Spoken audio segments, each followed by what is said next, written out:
But frigidly cold with a high only of 3 below zero. Tonight, brisk and frigid, a low of 10 below zero.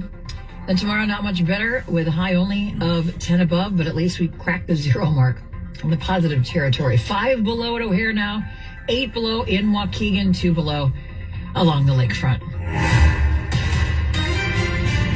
Featuring the news that matters and breaking news at any time. This is Chicago's news, traffic, and weather station. News Radio 105.9 WBBM. Coming up in the next half hour on News Radio WBBM, the impending winter storm causing significant flight disruptions across the country.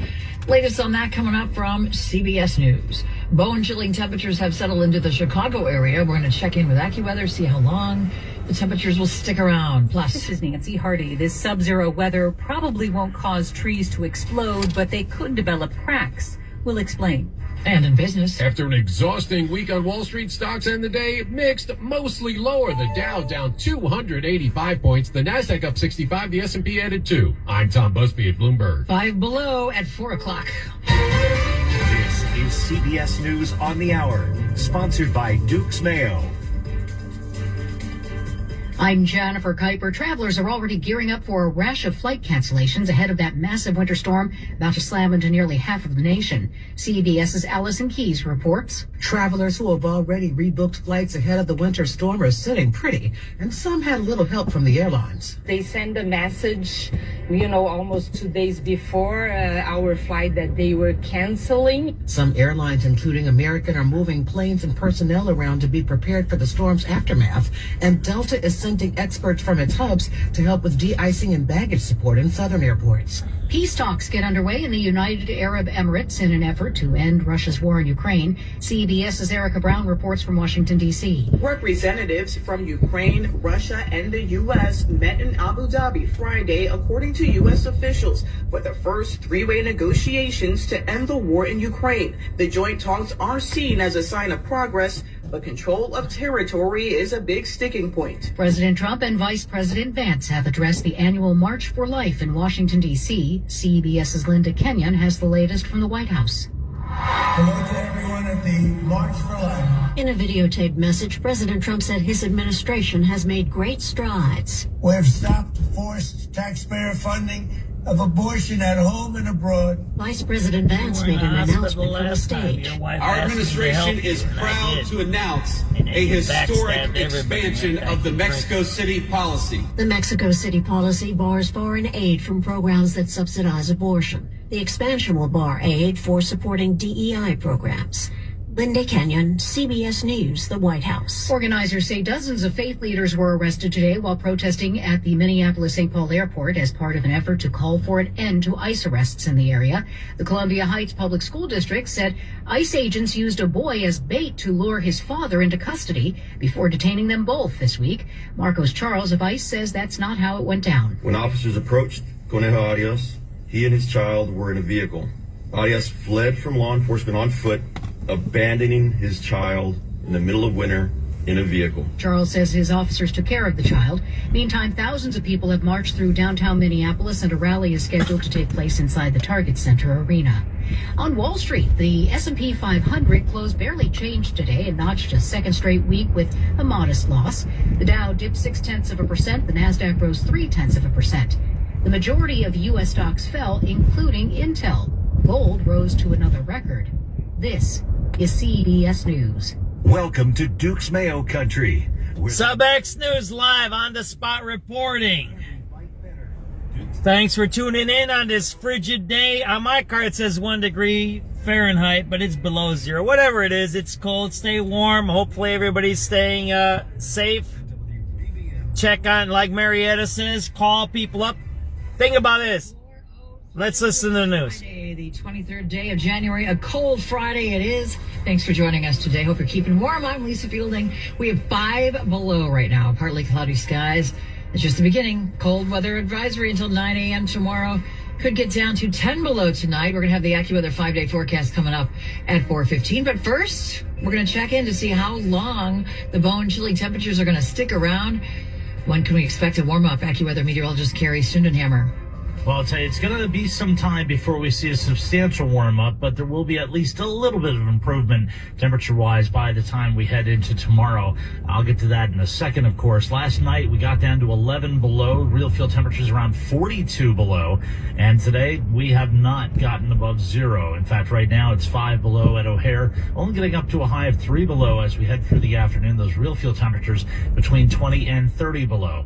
Tonight, dropping to 10 below for a low. Some clouds around. It'll be brisk as well, so real field temperatures around 20 to 30 below. And then tomorrow it's not as bitter, but otherwise we'd still be calling it a very cold air mass. Snow will arrive as we head through tomorrow night into Sunday, accumulating a general 1 to 3 inches, though there are going to be some higher amounts in some of those heavier lake effect snow bands that are south of Chicago near the lake and in northwest Indiana as well. Snow covered and slippery travel expected. Temperatures are bitterly cold Monday and then a little bit of a rebound on Tuesday.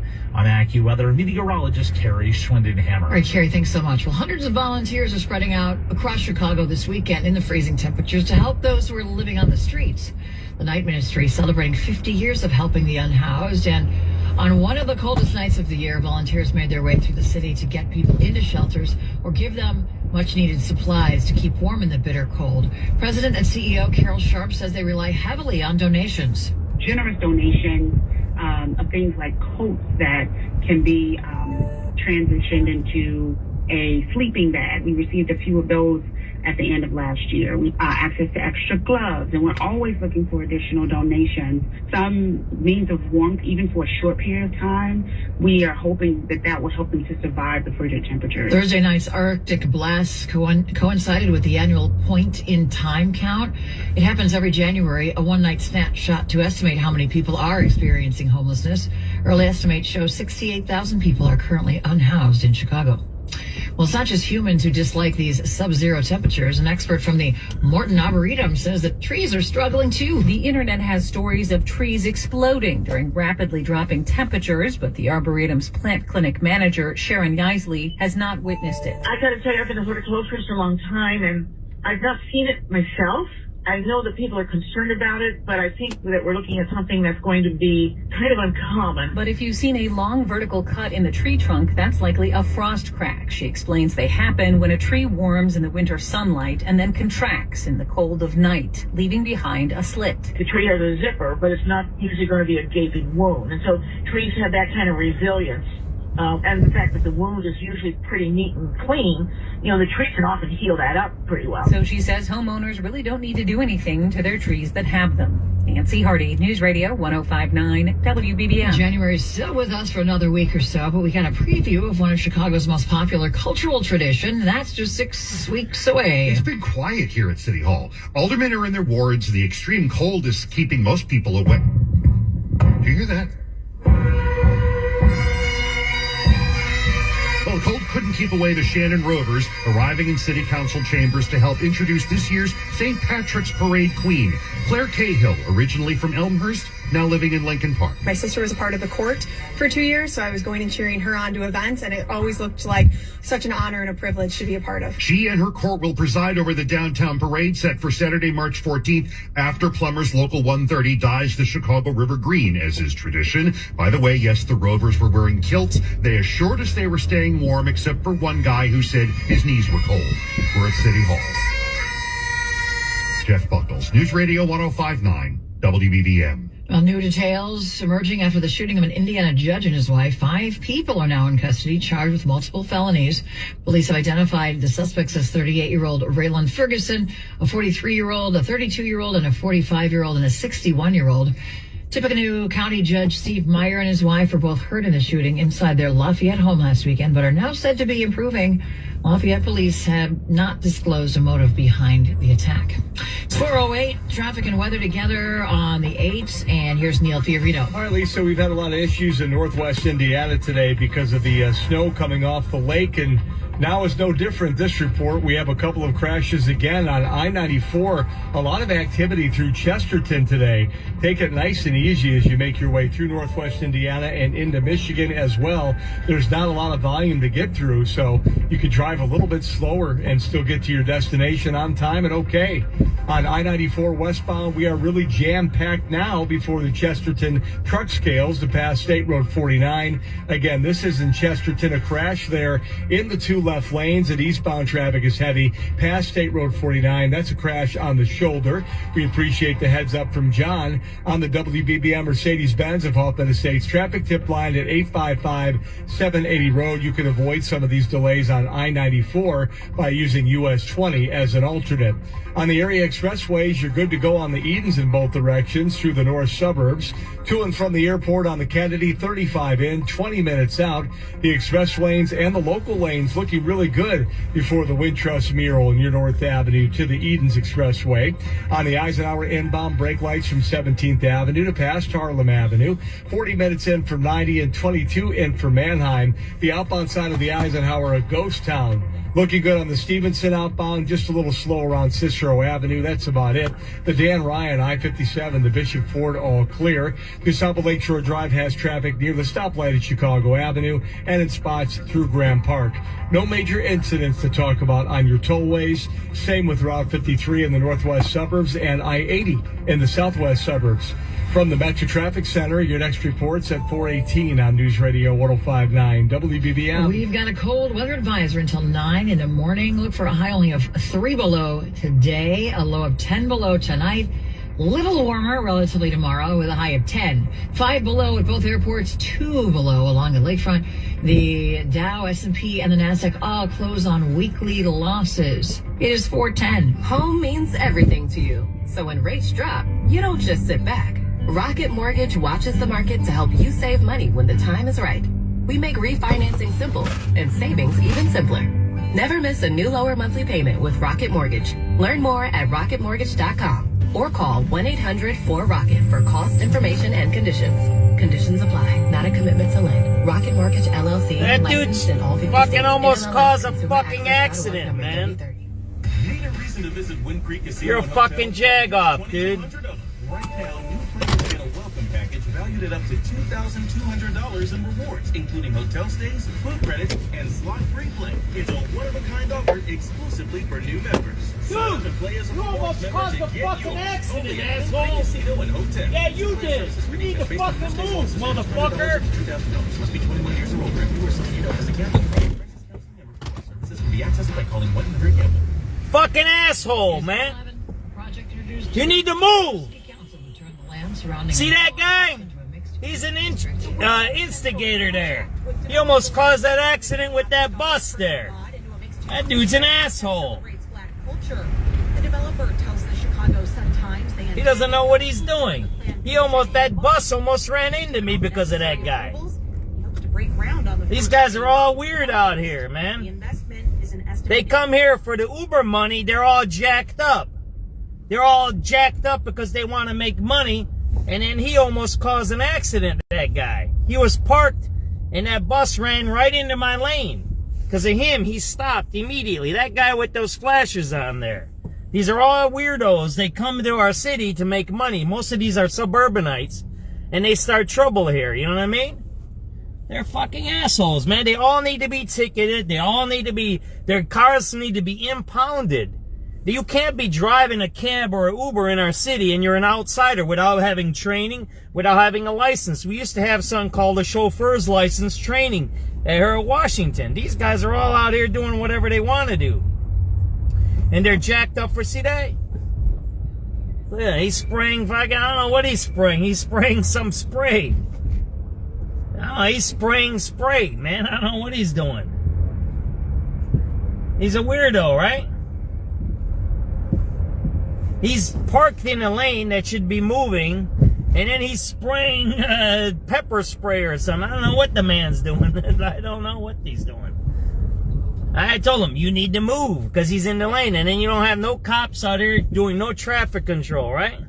It's messed up. At 3343 North Clark, Flores receives the keys next week and hopes to open the bar in late April or early May after renovations. A man behind bars after police in the western suburbs say he attacked a 69-year-old man during an attempted carjacking. Aurora police say 26-year-old Grant Chandler approached the victim outside the Quality Inn on Gabrielle Lane earlier this week asking for a ride. When the man refused, police say Chandler forced his way into the driver's seat as the victim tried to stop him. Chandler allegedly repeatedly struck the victim in the head and attempted to take off in the vehicle before the victim was able to pull him out. Investigators say Chandler then tried to flee the area in a garbage truck. Officers later arrested him at a nearby apartment complex. He's facing multiple charges, including aggravated vehicular hijacking. Chandler was already on probation for a prior cocaine delivery conviction and is scheduled to appear in court next month. Drug addicts running around the streets. Chicago isn't just a city. You just heard it. You just heard this guy. He's stealing cars. He's carjacking. He's got cocaine charges. He's a criminal driving on our streets. Just like that Uber guy. We got criminals running around. You know what? We need to profile criminals. Profile them. What are you doing? There was a guy last night in my neighborhood at 12:30 a.m. An Indiana plate driving around erratically in my neighborhood. There's no reason an Indiana plate's driving around in my neighborhood erratically at 12:30 a.m. Unless you're doing a drug deal, unless you're doing some criminal activity. What are you doing? And the coldest day of the year, you're driving around in Illinois? Yeah, I don't think so, unless you're doing illegal stuff. And if you're an Uber, what the cops should do is pull these guys over with these out-of-state plates. Say, do you have an Uber? Are you an Uber? Yes. Do you have a license to drive the Uber? Yes or no? Did you go through the chauffeur's license? No. They should impound the car saying you're illegally doing a business inside of the city of Chicago. I'm sorry to say this to you Uber drivers. If you're in our city, you need to be plated and stickered to Chicago. That's how it used to be and always has been. If you're not doing that, right? Your jacket's out your door there. Your jacket's hanging there, my brother. Got it? That's my bag I've been looking for. Be safe, my brother. Nice truck. Nice truck. See? All right, so we did 1, 2, 3. How many good deeds we doing today? It's on the sub-freezing SubX. It's just not going to warm up really much past 20 here. SubX, baby. Days. Although 20 sounds pretty good right now. We're sitting below zero in most spots right now. Cold weather advisory until 9 a.m. tomorrow. We'll have a partly to mostly cloudy sky tonight. It's going to be brisk and frigid, low 10 below, and real field temps 20 to 30 below. Not quite as bitter tomorrow. Temperatures at least get up to about 10, and the wind I don't think is quite as much of a factor tomorrow either. Man. And brisk and quite cold tomorrow night. SubX.News, baby. Subzero. Locally this is our weather. And any heavier lake effect bands that set up near the lake, south of Chicago and across northwest Indiana. Roads will be snow covered and quite slippery. Again, not expecting a lot of snow. Uber drivers spraying some damn pepper spray at me. Like 6 for a low tomorrow night. What a high of creep. 15 on Sunday. We're back to some sunshine Monday and Tuesday. It doesn't help too much though. A high of 8 on Monday, 19 on Tuesday. So right now we're at -5 at O'Hare, -4 at -5, Midway. baby. It's 1 below in Flossmoor, 3 below at the lakefront, going down to 10 below later tonight. I'm AccuWeather Brian Thompson. All right, Brian, thanks so much. It is 4:16. Time to find a Porsche McCann at PorscheLincolnwood.com. And it's time for sports sponsored by Green Tea Services. Here's Adam Szynski. Thank you, Lisa. The Bulls are sending Derrick Rose's jersey into the rafters tomorrow night. Rose told 670 to score. He gave the Bulls everything he had. Where we didn't win a championship, but man, I have no regrets. I feel like I give my all. I feel like I squeezed or maxed out on my body when I was on the court, and I did all I could do. Rose is the 5th player in team history to have his number retired. The Blackhawks don't have long to celebrate their shootout win on the road versus the Hurricanes last night. They're right back on the ice this evening, this time at home versus the Lightning. Puck drop at 6 o'clock. Hawks are going for their 3rd win in a row. The Las Vegas Raiders are on the clock. Heisman Trophy winner Fernando Mendoza is officially available for them. Mendoza has formally declared for the NFL draft. He could be headed to the Raiders with the top pick in April. Mendoza led Indiana to its first ever football national championship this year.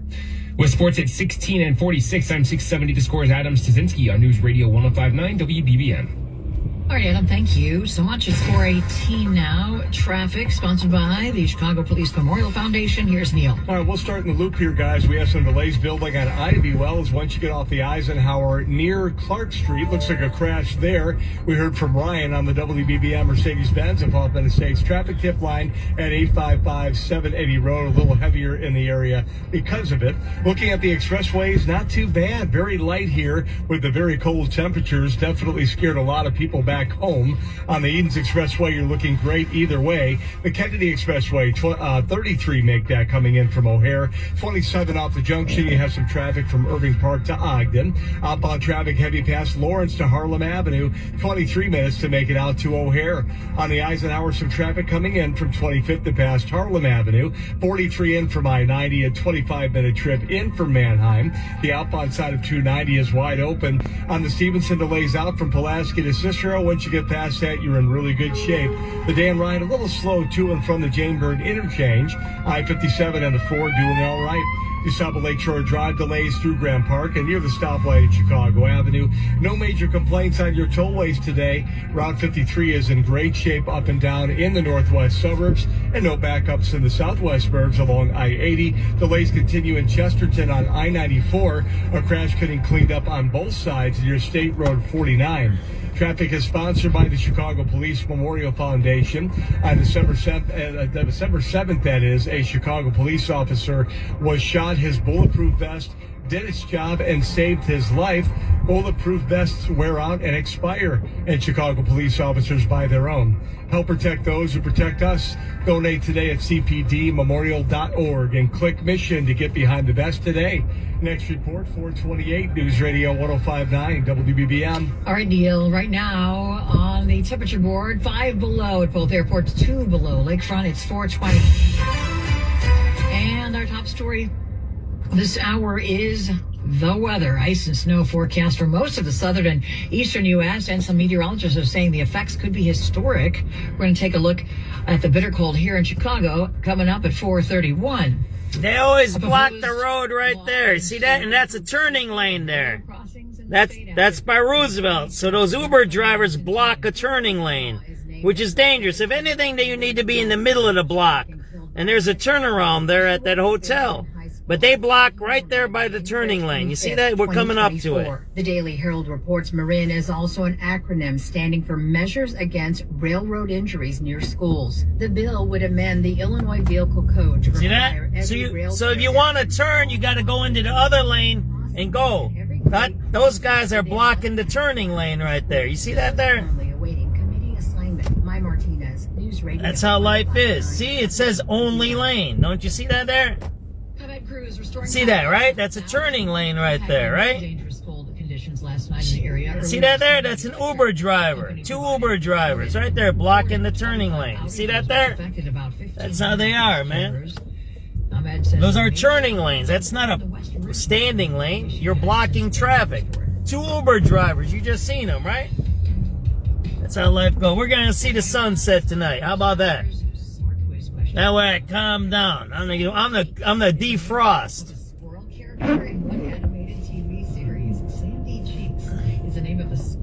Yeah, there's a bunch of Ubers and DoorDashes. They all need to be see that guy there with that taxi there? He has to go through a class. He has to learn how to be a taxi driver. You can't block a turning lane. You can't block traffic lanes as a taxi driver. They used to lose all of their stuff if they did that. But these Uber drivers don't care. It's deregulated, which is harming our city.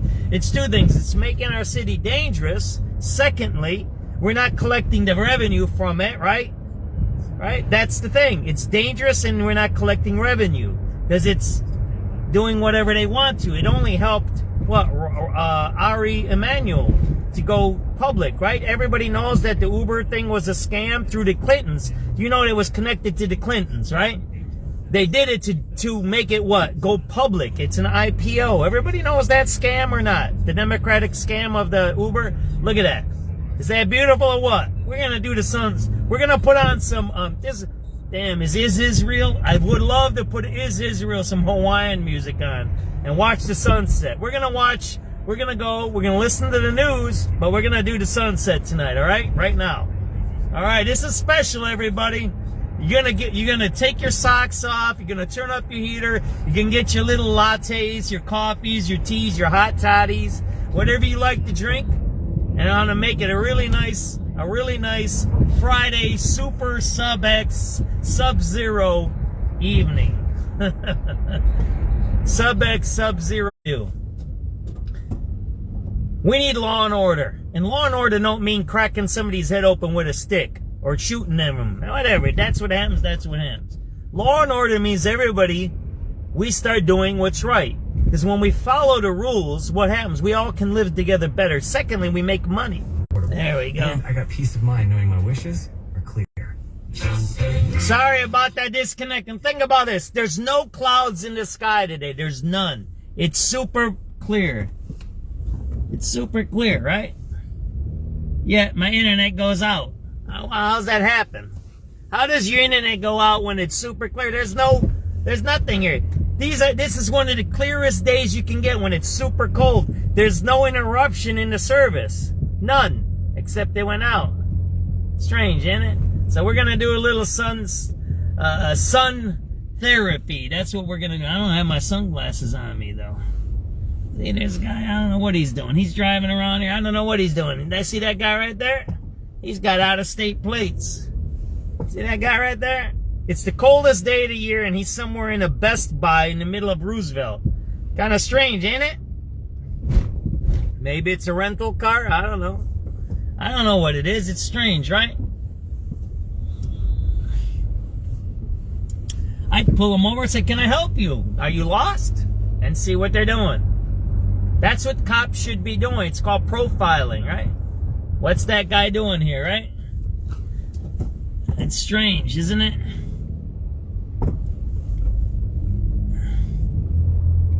But, you know, strange is strange. We're gonna go up.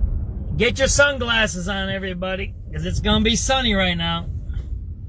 Let's see, should I be right here or what? You want to be right there or maybe we'll be down here. I don't know. Or we'll see if it's on top, if it's better, right? There we go. There you go. We're going to get you some sunshine, all right? I wish I could get some free sunshine music that isn't copyrighted, right? And I'd put it on for everybody.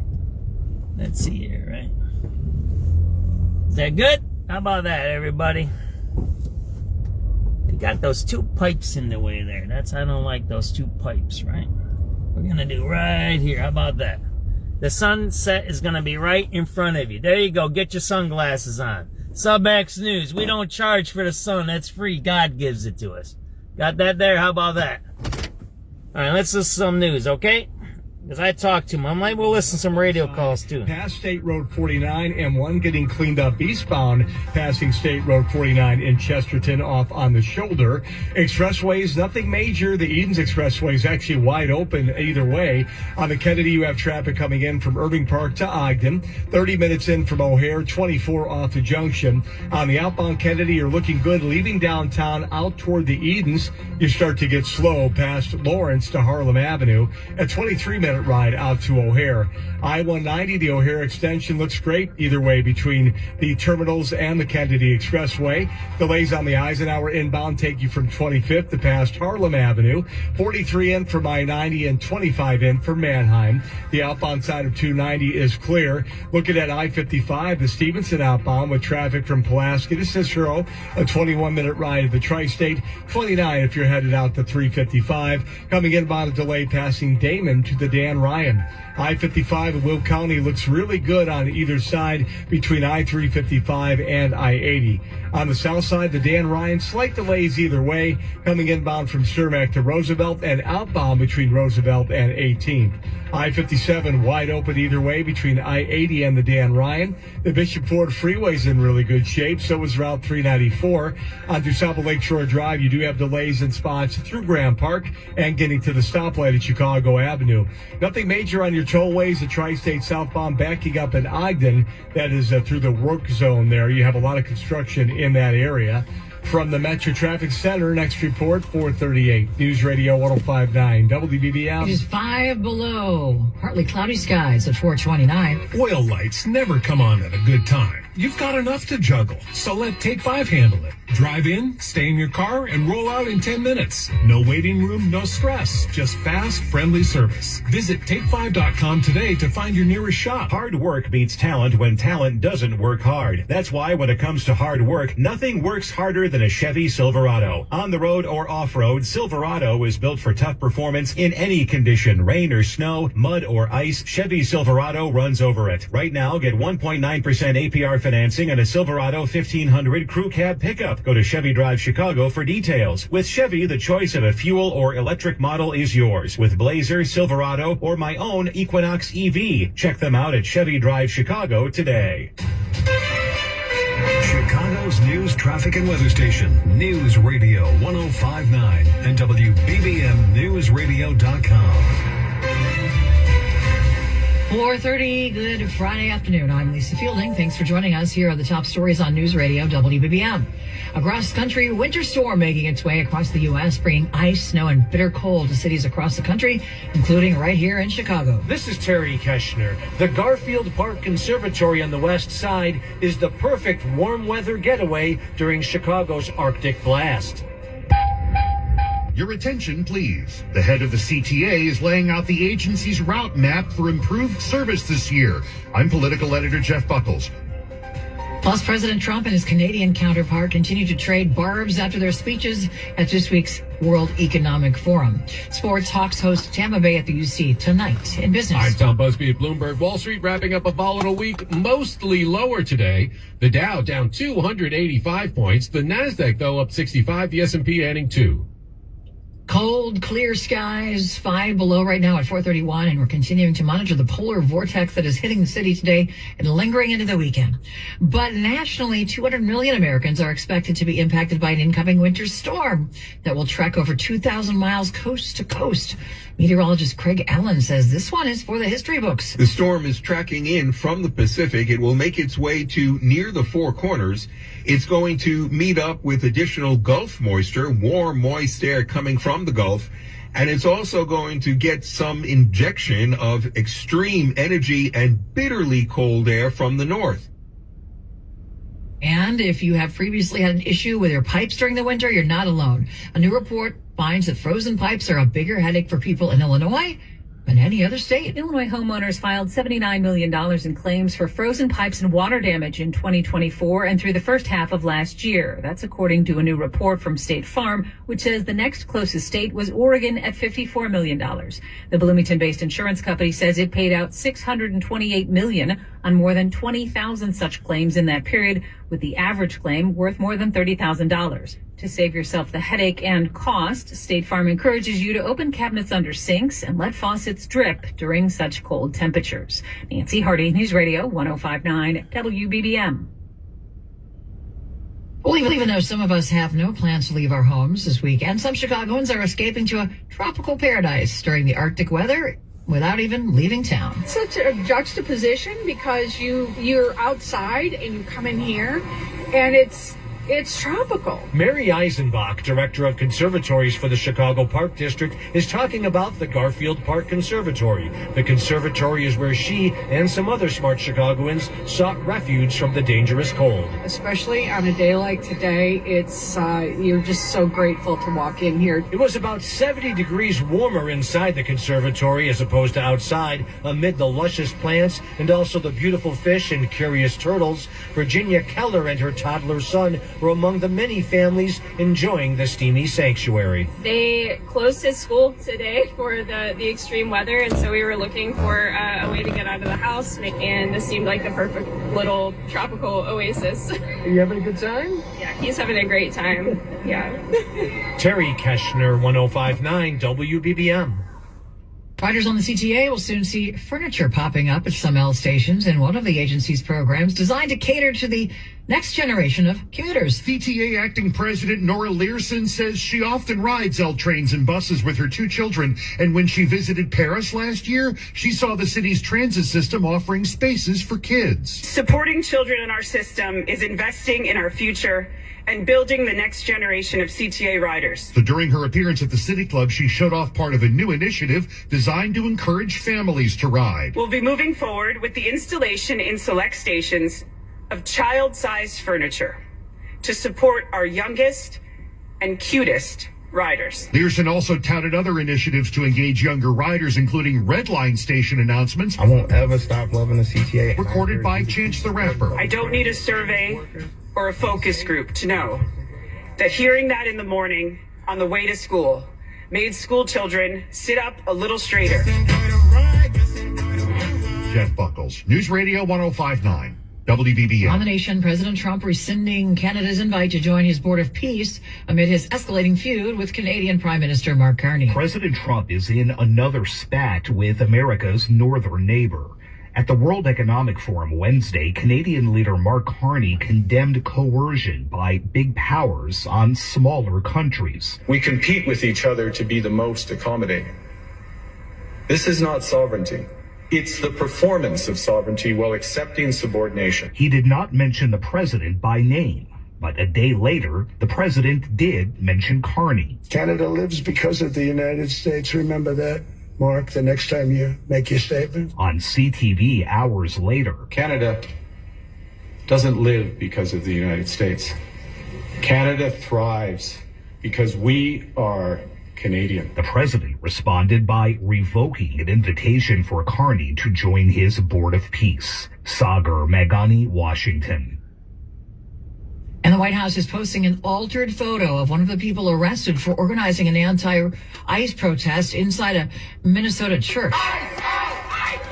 Civil rights attorney Nakima Levy-Armstrong was one of 3 protest organizers the FBI arrested Thursday. An original photo showed Armstrong in handcuffs with a calm look on her face. The White House posted a digitally altered version that shows her sobbing with tears running down her face. After a flood of complaints on social media, the White House acknowledged the altered photo was a meme. A digital forensics expert tells CBS News it's getting harder for the public to trust anything the White House shares online. Michael Wallace, CBS News.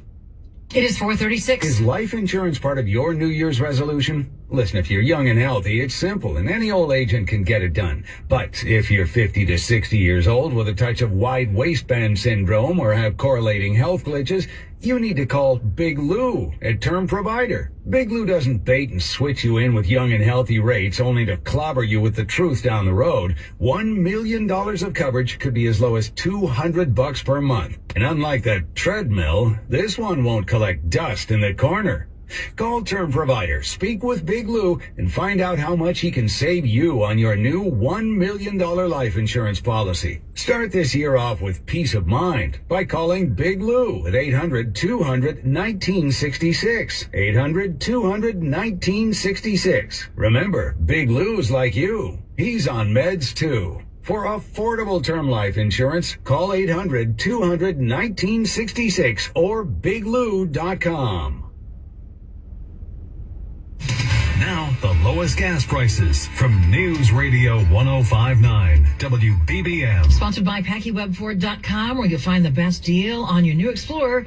Get huge PackyWeb Ford discounts, 2.9 financing for 66 months, plus $1,500 bonus cash. In Cary, the Marathon on Northwest Highway and 1st Street has gas for $2.67. In Algonquin, the Circle K on Main Street in Algonquin has gas for $2.78. Now time for today's Smart Quiz question and the answer. Sandy Cheeks is the name of a squirrel character in what animated TV series? SpongeBob! SpongeBob SquarePants. Bob SquarePants. James Wisniewski in Lockport gave us the correct answer of SpongeBob's band. You can just hear that, right? You have just won 2 tickets to see Rascal Flatts at the United Center on February 6th, courtesy of Live Nation. 4 tickets and more information, visit Ticketmaster.com. Coming up. This is Bernie Tafoya. A former Northwest Indiana jail employee is charged with having a sexual relationship with an inmate. That story's coming up, but first, traffic sponsored by Four Seasons Heating, Air Conditioning, Plumbing, and Electric. How are the roads, Neil? Mainly a good ride for you. Starting on the Edens, you're wide open either way. Kennedy coming inbound, some delays coming from Addison to Ogden. 28 in from O'Hare, 22 off the junction. Up on traffic looking good, leaving the Jane Bird interchange out toward the Edens. Traffic gets heavy past Lawrence to Harlem Avenue. 23 to make it out to O'Hare. On the Eisenhower inbound, brake lights between Manheim and Harlem Avenue. 45 minutes between I-90 and downtown. 27 in from Manheim. Traffic on the way out on 290 I-90 looks really good. On the Stevenson Expressway, slight delays inbound past Damon to the Dan Ryan and outbound from Pulaski to Cicero. If you're heading out toward 355 in Bolingbrook, plan on 29 minutes. That's it. That's a 4-minute delay. On the Dan Ryan inbound, you are slow from Cermak into downtown. No delays outbound I-57 and the Ford delay free. Through South Lakeshore Drive, traffic on either side of Chicago Avenue and getting through Grant Park. All of your tollways look good. Northwest Indiana, slight delays on 8094 as you make your way through Chesterton. A couple of crashes we had in that area have cleared. Just want to give you a heads up if you're either heading out to a flight or picking someone up.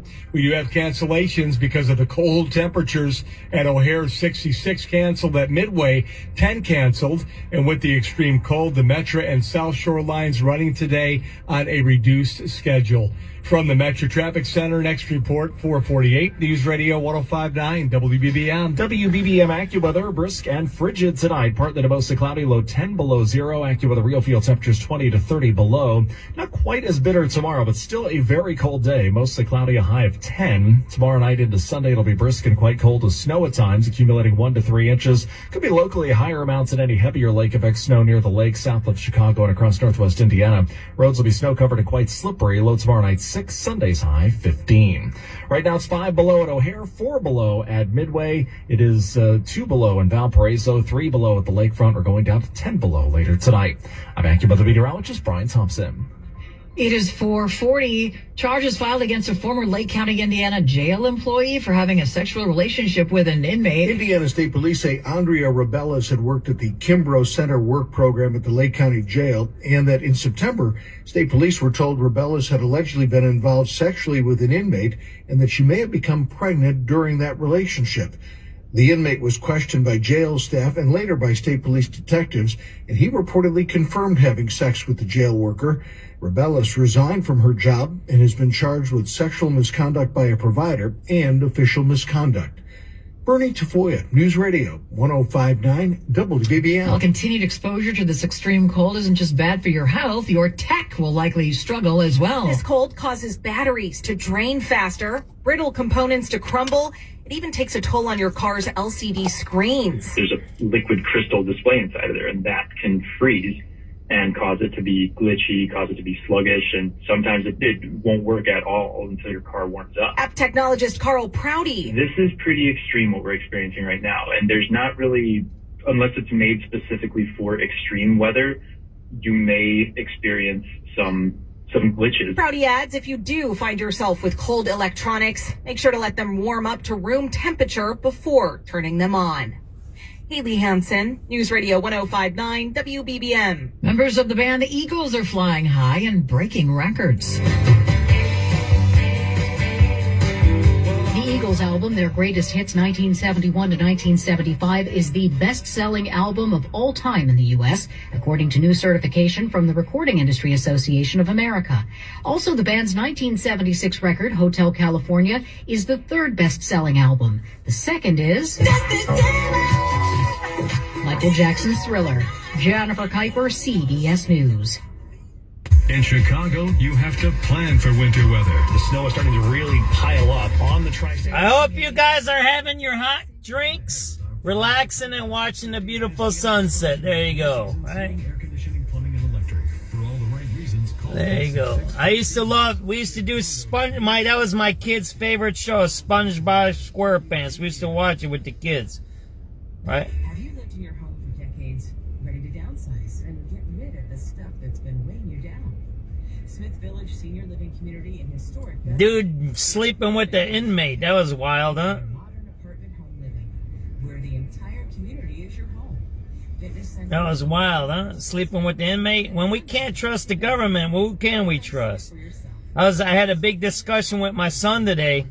Got in there, and it's a heated discussion. He's a smart man, and he understands a lot of good stuff, right? And so we have a good argument.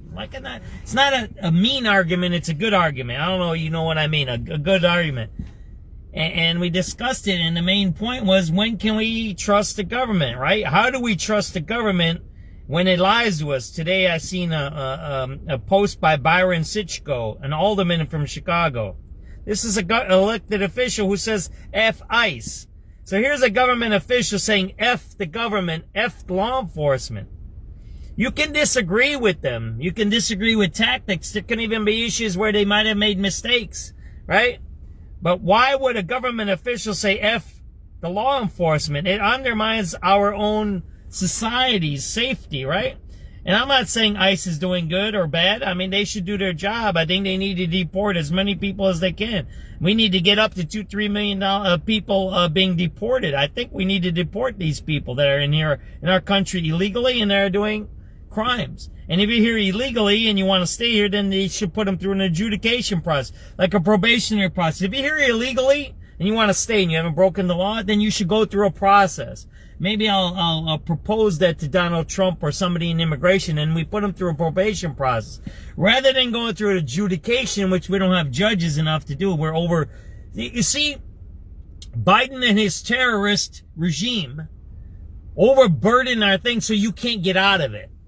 See, when you're a terrorist, you do certain things so you can't get out of the situation. You got that? That's what the people who worked under Biden did. And people don't understand that. He had terrorists that were inside his cabinet. That's what Biden had. Biden wasn't a terrorist himself because why? He's an old guy and he was part of the super predators and all the racist stuff because he came from Pennsylvania.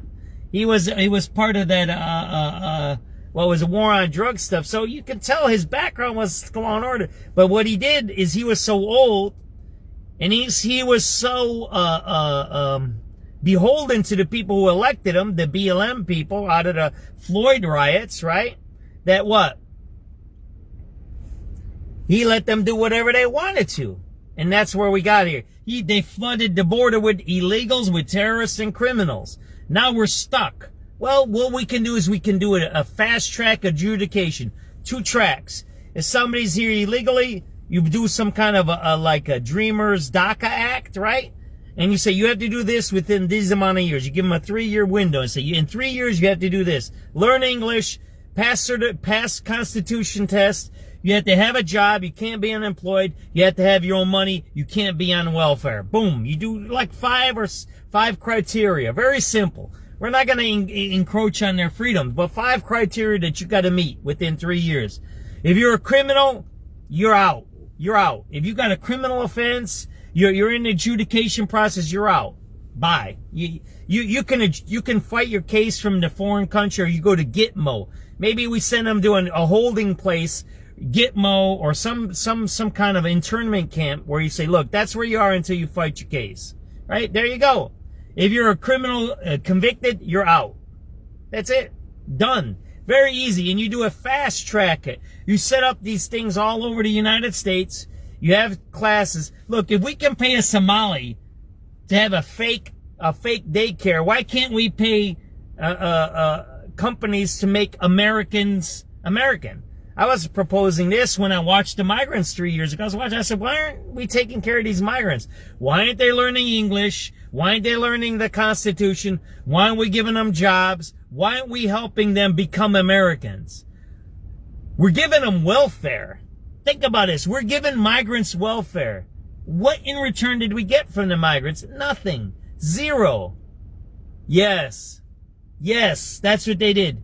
They want to destroy our country. And that's what the argument I had with my son today. And I said, we have people who are actively trying to destroy our country. Brandon Johnson wants to destroy Chicago. Should I go over to the other lane? I don't know if I'll get a better view. Nah, we'll stay here. It's behind, the sun is behind there. Maybe you want me to go on that Home Depot parking lot? Do we still got a few more minutes? What time is the sunset today? I think it's 53 today. It's right about the set. Let's see if I can get you guys a better view. But think about that, right? Let me put my seatbelt on so I don't get hurt. Think about that. We have people who sat with Bill Ayers. There's pictures of Brandon Johnson and Bill Ayers talking as friends. Bill Ayers is a domestic terrorist who wants to destroy our society. He said it. He didn't hide it. He built bombs. Bill Ayers built bombs that killed people. And he ran away to Canada.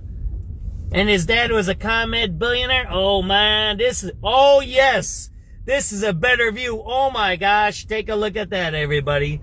Yes, I got it. See? There you go. There's a little hill in front of it. I got to figure out what that hill is there, right? That's what I got to do. Why don't I do a little, let's do a little, meditation music here, right?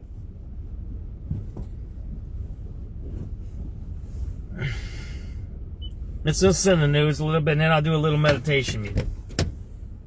Rob Hart. News Radio 105.9 WBBM. Are your investments in the right accounts? What's best, traditional or Roth? Are you receiving all available tax deductions? Are you paying as little in tax as you can? These are all questions you can't afford to get wrong. Hi, I'm Jeff Jr., founder of Trajan Wealth, and in many cases, it's not what you make, but it's what you keep that makes the real difference. Trajan Wealth and Trajan Tax work closely together exclusively. No more guessing about whether you should do a Roth conversion, or if maxing out your 401k is really the best option. Our nationally recognized fiduciary advisors and CPA team work in tandem to make sure your tax strategy works with your investment strategy.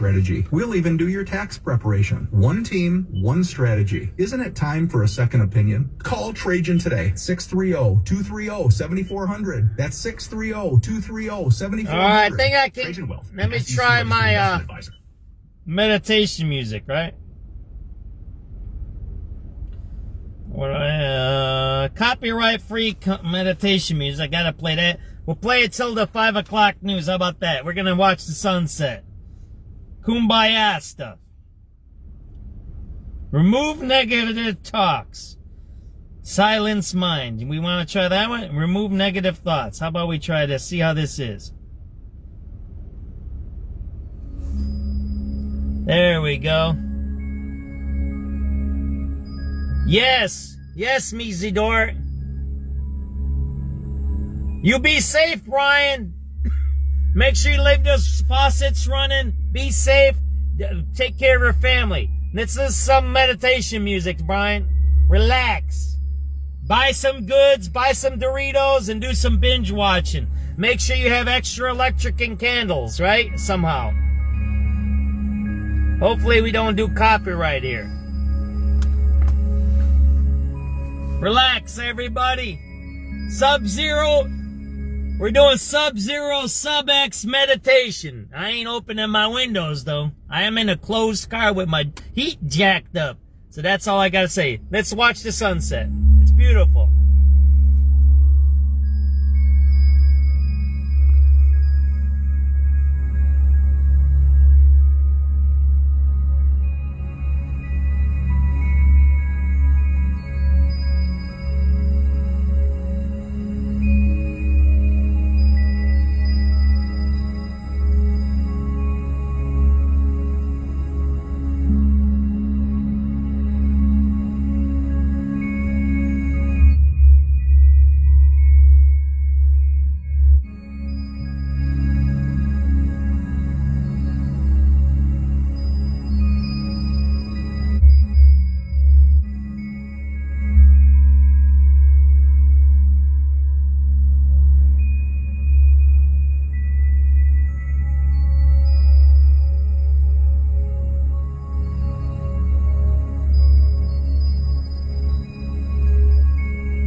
That's relaxing, isn't it? But we're going to listen to the 5 o'clock news now. This is CBS News on the Hour, your home for original reporting.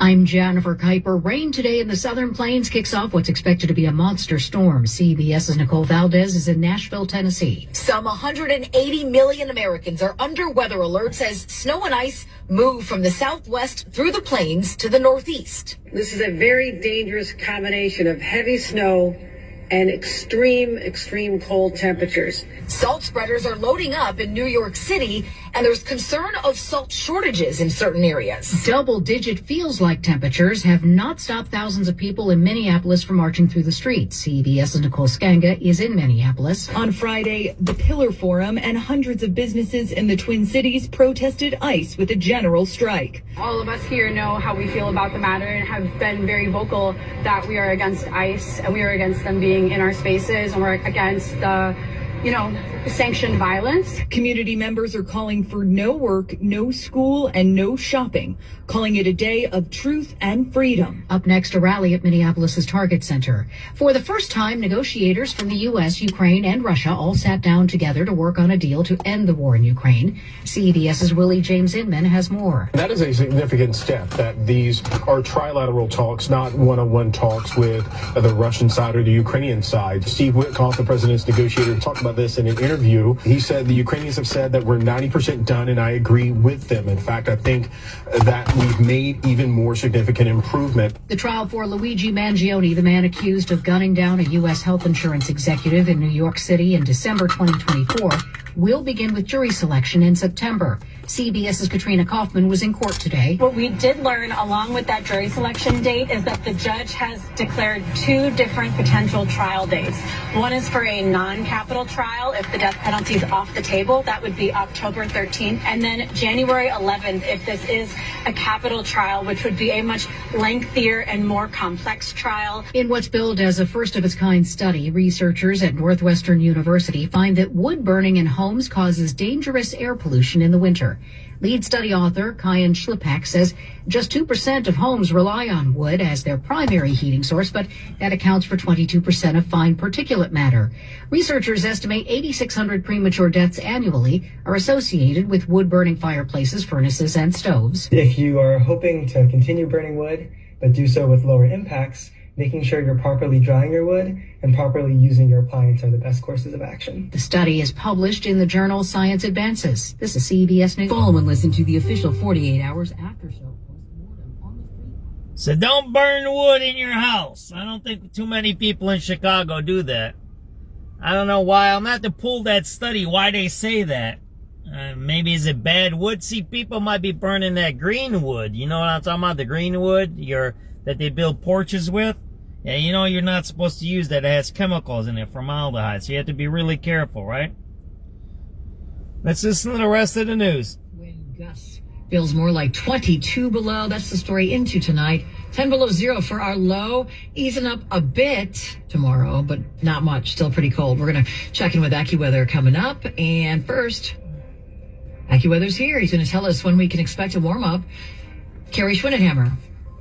Yeah, we're going to continue to see some brutally cold air in place for tonight, although the wind should let up at least a little bit as we head through the night. But still, real feels are going to be about 20 to 30 below zero through the night. So if you do absolutely need to be out, you want to make sure you're bundled up, have multiple layers, obviously, but you want to stay in if you can. Now, it won't be as brutal tomorrow, but it's still going to be very cold with the high right around 10. And then it looks like we'll see a little bit of snow tomorrow night into Sunday. And that's your WBBM AccuWeather forecast.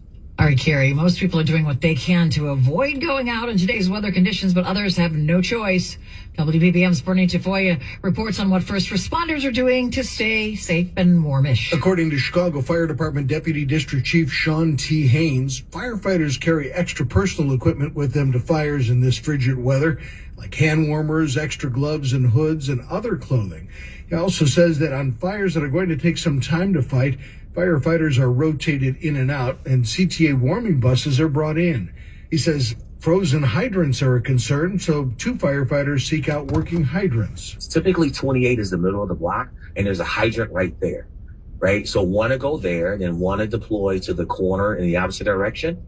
And if that's not a good hydrant, that person would deploy to the other corner in the other direction. Chief Haynes says firefighters also have to be careful walking up stairs that may be icy, so a salt-like product is thrown down to give them some extra traction. Bernie Tafoya, News Radio 105.9 WBBM. Well, today's extreme weather is fueling speculation and theories about trees possibly exploding in the cold.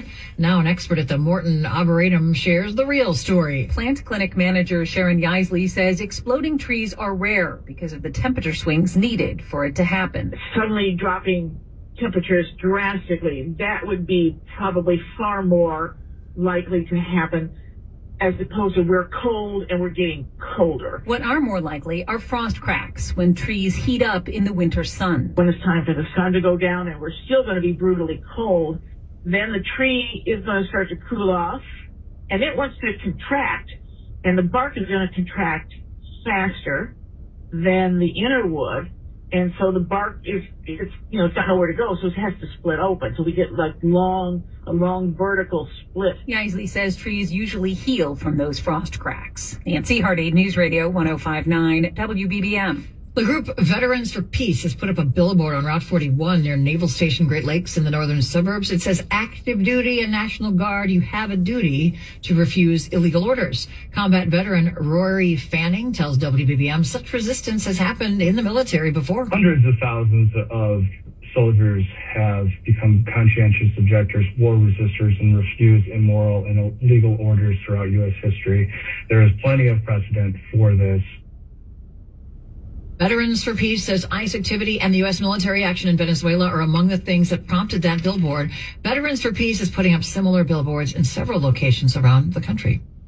A 38-year-old man will await trial behind bars in connection to a deadly crash. On January 9th, Robbins police started investigating a crash that happened near the intersection of 139th and Kedzie. Police said that a vehicle struck and killed a 63-year-old that was using a mobility scooter and then drove off.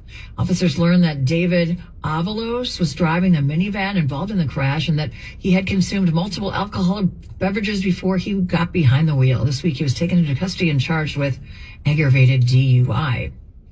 Well, some people braving the extreme cold to visit City Hall received a reminder that one of Chicago's most popular traditions and an early sign of spring is about 6 weeks away. The sound of bagpipes echoing off the walls of city council chambers kind of gives it away. We're talking about St. Patrick's Day, and in this case, Chicago's official St. Patrick's Parade, set for Saturday, March 14th in Grant Park. The Shannon Rovers passed through with this year's official parade queen, Elmhurst native Claire Cahill, who now lives in Lincoln Park. Our Irish heritage and family is so important to us. I also grew up a competitive Irish dancer, so parades for me, I usually was performing in rather than attending, but it means so much to me to be able to be this year's queen and to be able to kicking off the Chicago St. Patrick's Day Parade. And maybe it was a byproduct of the cold whistling up their kilts or something, but the Rovers may also have hit on a potential solution for the city's protracted budget battles. You get the budget done or we're going to keep playing. Anything's worth trying once, right? We're at City Hall. Jeff Buckles, News Radio 105.9. WBBM. Keep playing the bagpipes. 508. Traffic and weather together on the 8s. How are the roads, Neil? Lisa, not a lot happening. We do have some Blackhawks traffic brewing on the outbound side of the Eisenhower from the Jane Byrne interchange to Damon. The Hawks and the Tampa Bay Lightning at the United Center starting up at 6 tonight. An 18-minute ride to Manheim, 36 to the Jane Addams. Coming inbound heavy traffic passing Manheim to past Harlem Avenue. 46 to drive in from I-90, 28 in from Manheim. On the Edens Expressway, traffic is light in both directions. On the Kennedy inbound, brake lights take you from Kimball to Ogden, 24 in from O'Hare, 18 off the junction. Going outbound, just 18 to O'Hare, a delay past Foster to Harlem Avenue. Looking at the Stevenson outbound, still a slowdown from the Tri-State to past County Line Road where we had a crash. That's gone now. 20 minutes to the Tri-State, 31 out to 355. Heavy coming in, approaching the Dan Ryan ramp. Speaking of the Dan Ryan, you have a slowdown inbound from Cermak into the Jane Byrne interchange. interchange. 17 in, your right outbound's good. 57 in the Ford, moving well. DuSable Lakeshore Drive, not too bad at all. No major issues on your tollways or on Route 53. I-80 looks good through Joliet. And no major incidents in Northwest Indiana. A little slower than normal, especially through Chesterton on I-94 and getting in toward to Michigan with lake effect snow making its way down. From the Metro Traffic Center, next report, 518 News Radio 105.9 WBBM. All right, Neil, another cold one tonight. Partly to mostly cloudy, a low of 10 below with the winds. Real feels 20 to 30 below, especially if it's they're coming out of the north. It's extra cold. Cloudy tomorrow, not as bitter with a high of 10. Could get some snow tomorrow night into Sunday. 7 below, both at O'Hare and in Aurora. 3 below along the lakefront. It's 5:10. Trust and Will is an online estate planning service. It's cold, cold, cold. That's what they're telling you. But if you prepare, you'll be just fine.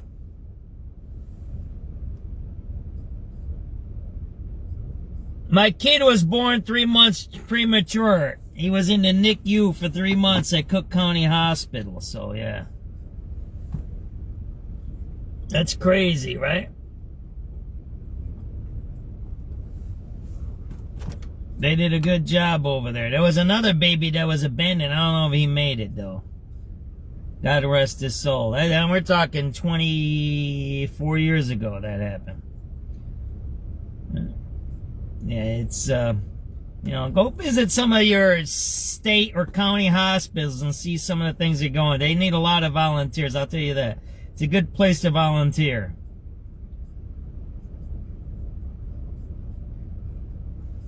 It's sad sometimes what you see. Studies suggest that indie music venues are pumping billions into Chicago's economy, but many are struggling to stay afloat. In the new State of Live report from the Chicago Independent Venue League and Choose Chicago, findings show the city's roughly 150 independent venues generate a $2.8 billion economic impact and support nearly 17,000 jobs, but only 22% turned a profit in 2024. Operators point to the rising property tax, liquor taxes, and wage costs as major challenges. The report focuses on locally owned spaces like Empty Bottles, Shuba's, and Talia Hall, not large corporate arenas. Venue leaders are now urging city and state officials to provide more intentional support before more stages go dark.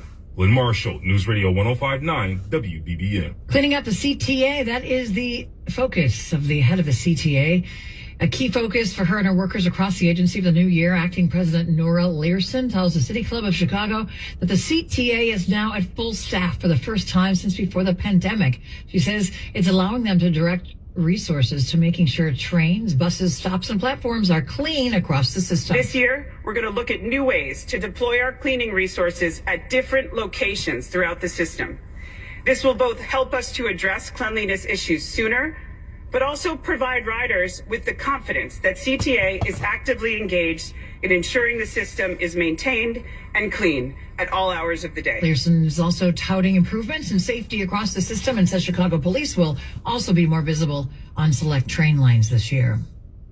Cook County Sheriff's Police arrested 2 people after nearly $4,000 worth of athletic wear was taken from a West Loop store.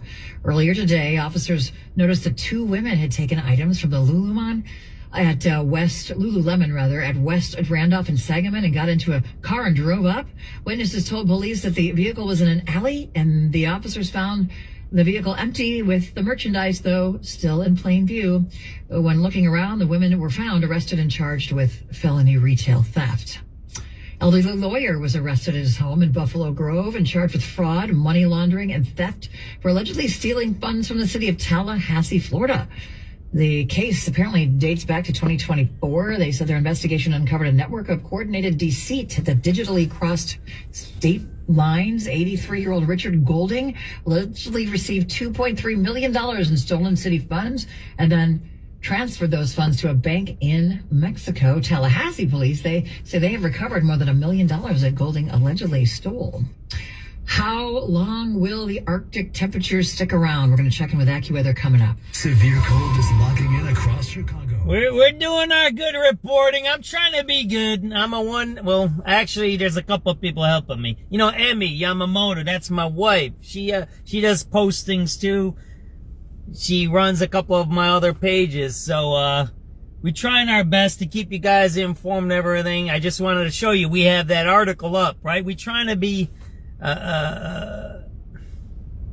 look, me and my wife, we've lived in the city for over 30, well, I've lived at my address for 30 years. She's been in the country for about 30 years. I've lived in the city for 55 years, right? I was 2 years old when my family immigrated from Czechoslovakia, from Europe, actually from Austria, when the Russians invaded in 68. So I've been here 55 years. My wife's been here 30 plus years. I've lived in the address where I'm at for about 30 years. She's lived with me for about 27 years over there. So we're committed to Chicago. And let's just make that clear. I'm committed to my city. I want my city to be a great place to live.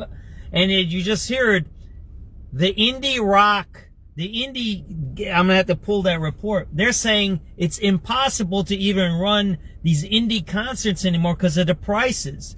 And who raised those prices? They did. They raised the cost of doing business. They raised taxes. They raised labor costs, and they raised fee costs. So the progressives are not progressive. They're regressive. And we've been talking about this for many years inside the union. I have emails I'm going to publish one day. If you look at what the union does, the Chicago Teachers Union, they're actually reactionary regressives.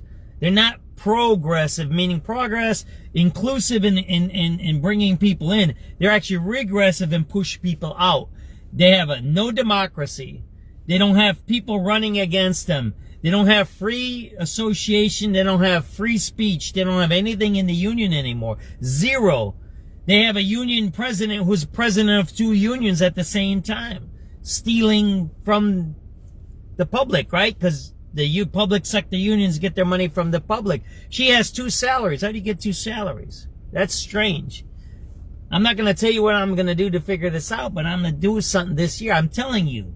This is just the beginning of what we're going to do this year. We want to make Chicago the best city that it can be. Just like after the war, after the wars, just like after the fires, just like after the flood when they punched a hole in Kinzie Street Bridge. Just like all of those times, we're going to figure out how to make this city the best city in not only the United States, but in the country. This is some more news. Jones has come down with the same injury. Bulls say Jones will be reevaluated in 2 weeks. He will miss a minimum of 8 games in that time. The Bulls are off tonight. They return to action tomorrow at home versus the Celtics when they will be retiring Derrick Rose's jersey number. For more on that story, here's WBBM's Rick Gregg. Rose told 670 The Score that he remains stunned that the Bulls are retiring his number 1, but thankful. We didn't win a championship, but, man, I have no regrets. I feel like I give my all. I feel like I squeezed or maxed out on my body when I was on the court, and I did all I could do. The youngest MVP in league history, the kid from Englewood made good. Rose will join Love, Sloan, Pippen, and Jordan with Bulls jerseys hanging from the ceiling. Rick Gregg, News Radio 105.9 WBBM. And the Blackhawks have the second game of a back-to-back tonight at home versus the Lightning. Puck drop at the United Center at 6 o'clock. With sports at 16 and 46, I'm 670 The Score's Adam Stasinski on News Radio 105.9 WBBM. All right, Adam, thank you. 5:18 now. Let's check in with traffic. Here's Neil Fiorito. All right, guys, Adam mentioned the Blackhawks staying tonight. There's definitely some traffic building on the outbound side of the Eisenhower because of it. From the Jane Byrne interchange to Damon at the exit there. The Blackhawks and the Lightning again, as Adam mentioned, at the United Center starting up at 6 o'clock. Heading out to Mannheim, you're at 18, 36 to the Jane Addams. A delay inbound between 25th to past Harlem. 43 minutes from the Jane Addams to the Jane Byrne interchange. 25 in for Mannheim. On the Edens to the north suburbs, no problems, no delays either way. Head to the expressway inbound. You have traffic from University to Ogden. 22 to drive in from O'Hare. 16 off the junction, leaving the downtown area. A slowdown from Randolph to the Ohio feeder. 11 to Montrose and 17 to the airport. I-190, the O'Hare extension looks great to and from the O'Hare terminals tonight. On the Stevenson, you're wide open either way between DuSable Lakeshore Drive and 355. The Dan Ryan coming inbound, heavy traffic passing Cermak into downtown. 16 minutes there from the merge. The outbound side of the Dan Ryan is clear. I-57 moving well, so is the Bishop Ford and Route 394. DuSable Lakeshore Drive, not too bad, a little slow, right around Chicago Avenue, getting to the stoplight. On the tollways, you're in excellent shape, except for the Tri-State. Just a slight delay southbound approaching Ogden as you make your way to the work zone there. Route 53 looking really good in the northwest suburbs. So was I-80 in the southwest suburbs. In northwest Indiana, expect delays on 94, slower than normal traffic on 90 as well, making your way toward the Michigan state line with the lake effect snow. Your next reports at 528 News Radio 105.9 WBBM. Tonight, partly to mostly cloudy, frigid, lows of 10 below zero. Real feels with the wind, 20 to 30 below. Right now, 7 below. At O'Hare, 3 below. Along the lakefront, we've got 9 below. In Waukegan, it's 520. And that is our top story, the weather. Arctic cold temperatures, ice and snow making Americans miserable. That's across the country, including here in Chicagoland. We're going to take a closer look at the weather coming up at 5:31. Well, a popular cleaning product is being taken off the shelves. Around 1.5 million units of Angry Orange enzyme stain remover are being recalled. The feds say there's potentially dangerous bacteria in it. One of them known to cause blood infections. Around 40,000 bottles are being recalled in Canada. The Consumer Product Safety Commission says the bacteria can be extremely dangerous for people who have weakened immune systems. Online retailers sell the product, Amazon, Walmart, Target, and others. The feds say consumers should stop using the product right now and contact the company for a refund. Cisco Cotto, News Radio 105.9 WBBM. Chicago marking 30 years since it started its first recycling program, but we still lag behind other major cities. Our waste diversion rate, that's the amount of garbage being recycled instead of dumped in landfill, hovers only around 10%. San Francisco and LA divert about 80% of their waste away from landfills. New York City is at 20%. Now, Chicago Street and Sanitation is planning on building a new public awareness campaign, a website, and an app. It's 5:21, time for healthy eating. Honey has been used for centuries as a natural remedy for... Angry Orange. Yeah, Holly, make Chicago great again. But better. See, I don't like that make it great again. I know what that means, but I want to be better. And again, this year, as you see, we're trying to be better. I'm at a Sunset. I'm doing some posting. I'm going to do the Angry Orange post, the recall, and maybe we'll listen to some radio calls. I don't know what we're going to do. I've been on the air for 1.5 hours already. I haven't listened to radio calls. I'm sure there's crime happening right now. We might do a half hour of crime between 5:30 and 6 and then call it a night. I don't know what we're going to do, right? And like I said, if something happens. In the old days, I used to just drive. I used to do my thing in downtown, do all the migrant spots, go home, and then I used to do the scanner feeds from home. I used to do that. I did that for about a year. And then I just started crime chasing. I didn't start crime chasing until about 2 years ago, where I actually went out to the crime scenes. So, you know, we've done all kinds of things over time, but I want to change things up because that's what progression, that's what's going ahead. That's what making things great again, or great or better is. It's not reflecting on the past and being nostalgic, which is cool, but actually making ourselves better. We have all this technology, we have all these brains, we have all these young people. Let's do something. And even these migrants, look, if they're illegal criminals, they need to be out. But that's why I'm talking about proposing something. And then maybe to Trump, we need maybe a migrant certification program where they have to, do you remember when we were in high school? What did we have to pass? We had to pass driver's ed, we had to pass consumers, we had to pass the Constitution test. Remember that? Those were the 3 things. Remember that? But it didn't matter if you knew math, if you knew reading, and we had all those other things. But remember that. If you failed the Constitution, you couldn't graduate. If you failed driver's ed, you couldn't graduate. If you failed consumers, you couldn't graduate. Those were mandatory.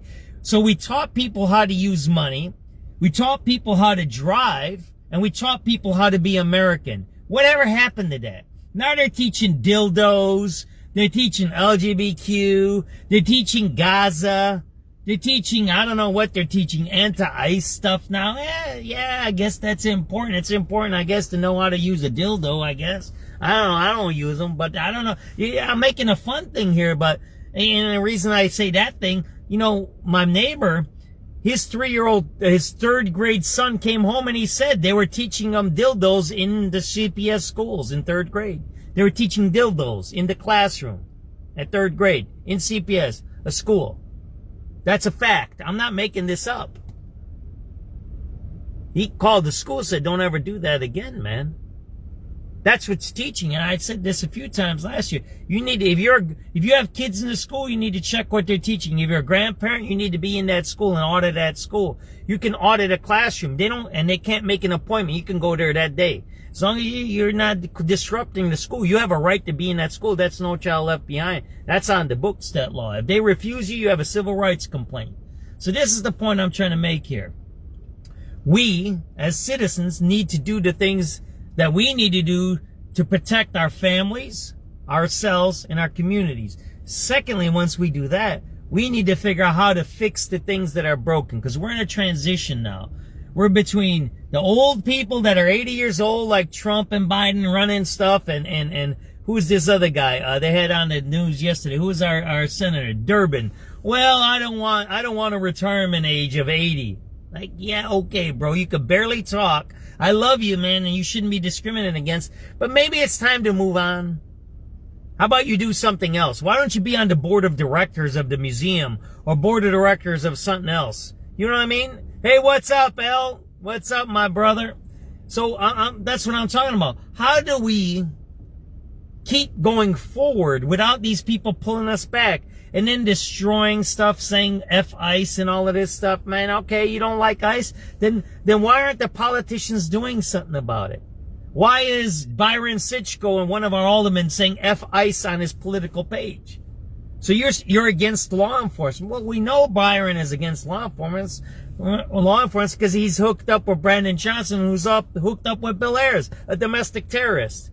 They're hooked up with domestic terrorists.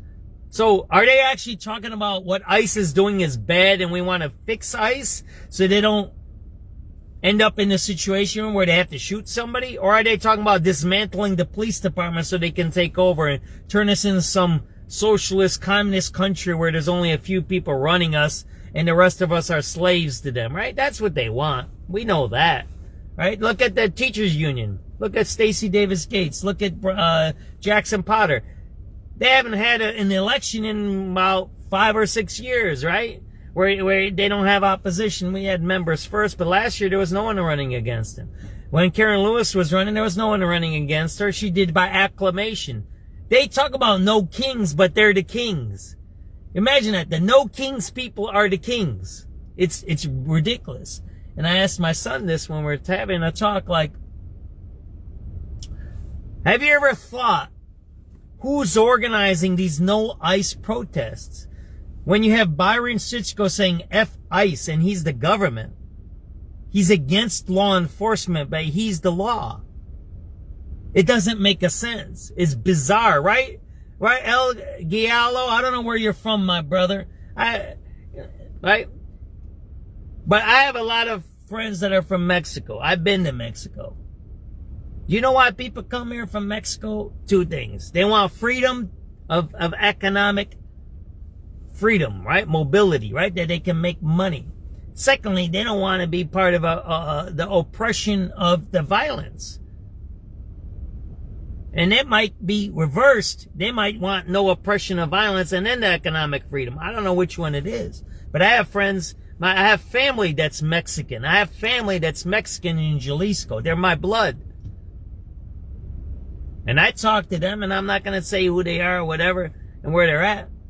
And they tell me what goes on there. They don't like it in Mexico. Why? You can't make as much as you want. And secondly, if you do the wrong thing, they kill people down there, right? That's kings down there. They don't have freedom down there. And then some of these people want to bring that violence into our society. We've always had violence in America, but they want to bring that political violence. They want to bring the economic violence, the economic terrorism. Think about that, right? Think about these people who do this to us. that shut down our schools, that want to attack the police officers. The people in Minneapolis, look at them. They attack law enforcement. That's not protesting. That's attacking. That's Bill Ayers. They're fighting the wars of the 60s. I call it fighting grandpa's grievances. These people have been brainwashed. There's nothing wrong with civil disobedience. There's nothing wrong with being anti-police. You can be anti-police. You can say, I don't like police with guns and hitting people. You can say that, police brutality. There's a lot of police corruption. There's nothing wrong with that. There's nothing wrong with wanting reform. There's nothing wrong with wanting reform in our government. But if you're standing up for criminals that are crossing our borders illegally, child molesters and killers, and somehow you're conflating that. You're putting that subject together with your rights against the cops. Those are two different issues. And they're confusing people through emotions. And let's listen to the 5:30 news, okay? It's local. Ones who get it done. Chicago's news, traffic, and weather station, News Radio 105.9 and WBBMNewsRadio.com. 5:30, good evening. I'm Lisa Fielding. Here are the top stories on News Radio, WBBM. Dangerously cold temperatures settling into Chicago, and many other parts of the country are dealing with historic winter weather as well. This is Rob Hart. A little bit of winter prevention and a call to your insurance company could save you thousands of dollars in potential repair costs. A veterans organization puts up billboards in the north suburbs with a message for the Trump administration and active duty military. Plus, Britain's prime minister has strong words for President Trump after his remarks on NATO troops assisting the U.S. in Afghanistan. Sports, Blackhawks host the Lightning at the UC tonight in business. I'm Tom Busby at Bloomberg. Wall Street wrapping up a volatile week, mostly lower today. The Dow down 285 points. The NASDAQ, though, up 65. The S&P adding 2. Right now, partly cloudy skies, 7 below at 5:31. We're continuing to monitor the Arctic blast that is hitting and staying with us for a little while into the weekend. The Office of Emergency Management and Communication says more than 200 warming centers will be open, including community service centers, Chicago public libraries, and Chicago's Park District field houses. To find the closest warming center in hours, you can call 311. Nationally, the U.S. is bracing for some snow, a massive snowstorm that's expected. Here's CBS's Jim Krasula. Millions, including Lisa Strong, are stocking That's up Jason. ahead of what's predicted to be one of the worst storms in recent memory across the mid and deep south, southeast and mid-Atlantic. I have some of everything. I do have the milk, the bread, and the eggs. I have lots of chicken in here. Parts of 35 states are under winter storm warnings and advisories. Widespread travel disruptions and power outages are expected. Jim Krasula, CBS News, Fancy Gap, Virginia. Well, here in Chicago, the Arctic blast hovering affects all of us, but not all of us have a warm place for shelter when the temperatures go below zero. Chicago's night ministry has been serving the city's homeless for 50 years, but it's nights like tonight and yesterday where they make the biggest difference. President and CEO Carol J. Sharp says volunteers spend all day and night getting people to shelters or making sure those who choose to brave the cold get the supplies they need. It's really a survival period for our neighbors who struggling or don't have other choices but to live unsheltered. So our teams work to get them some shelter as a primary effort, and then ensuring that we give them the hats, scarves, gloves, hand and foot warmers, coats, sleeping bags, among other items. Sharp says the estimates show that there are 68,000 people who are unhoused currently in Chicago. Well, now, if you're stuck inside, there's a little bit of winter prevention you can do to save thousands in potential repair costs. The extreme cold could lead to burst pipes and indoor floods, while warmer winter weather could cause ice dams that result in catastrophic roof damage. A trickle of water and clean gutters can prevent both. Bank rate insurance expert Shannon Martin tells the Noon Business Hour you should also call your insurance company to find out what types of winter damage are covered under your homeowner's policy. You want to know if something happens to your roof, are they going to pay out the full replacement cost of your roof, or do you have an older roof where they're only going to pay out the actual cash value, which includes depreciation? Certain damage endorsements can help you financially recover from a roof leak or flood.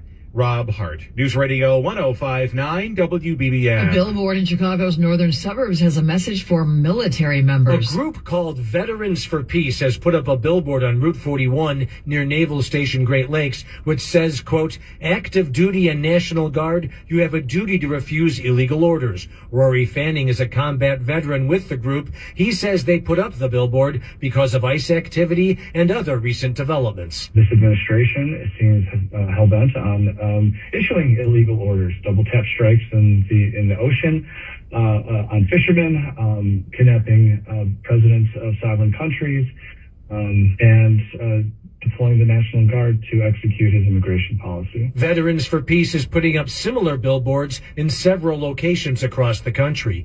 Terry Keshner, 105.9 WBBM. 5:34 around the world now. British Prime Minister Keir Starmer is slamming President Trump's remarks on NATO troops who served in Afghanistan after 9/11. Earlier this week, the president said America's relationship with NATO is a one-way street. I know we'd be there for them. I don't know that they'd be there for us. And got immediate pushback from NATO chief Mark Rutte, who noted how many Allied troops served in Afghanistan. For every 2 Americans who paid the ultimate price, there was 1 soldier from another NATO country who did not come back to his family. Still, in a Fox News interview yesterday, the president downplayed NATO's actions in Afghanistan, saying Allied troops stayed a little back, a little off the front lines.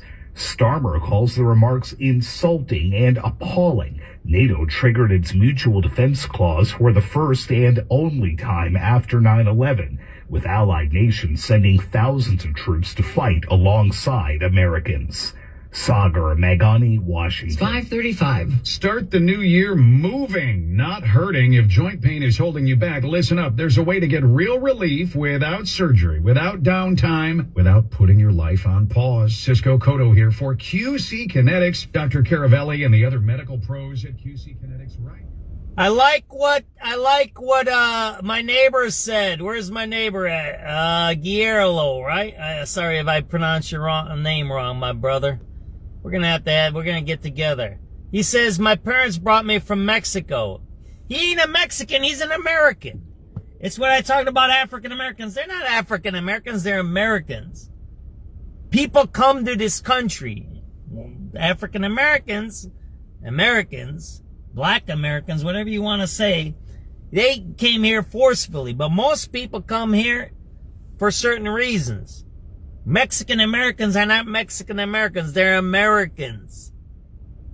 We come here for a reason. Why? Because the place we're leaving is messed up.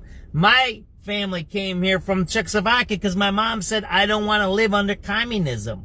She told my dad, I don't want to live like that. When the tanks came into Bratislava, she says, I don't want to live like that. She said other words. I've talked to my mom a lot. She's old. She's almost 70. She's almost 80 now. She's 79 this year. God bless her soul. She's told my dad, I don't want to effing live underneath those people. And they left. I'm sure the people how do you pronounce your name, my brother? Galaro, right? I'm sure when his parents came from Mexico, they're like, I don't want to live like this. I want to have financial freedom. I don't want to live under cartels and drugs and political violence. I want to leave. Just like the Somalis came, just like those Venezuelans came. And that's what I'm talking about. We need to figure out.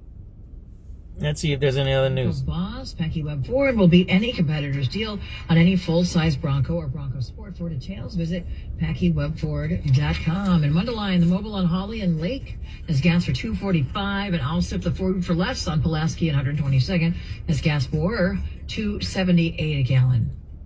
Coming up. This is Haley Hansen. A 71-year-old man was arrested in northern Indiana, suspected of murdering a California man more than a half-century ago. That story's next, but first, 5:38, a check of traffic with Neil. We have some traffic on the... So the idea that I'm trying to say is, we need immigrants. We need migrants. One, they need to come here legally. Second, if they're here illegally, we need to figure out what to do with them. Are we going to deport 25 million illegals? I doubt it.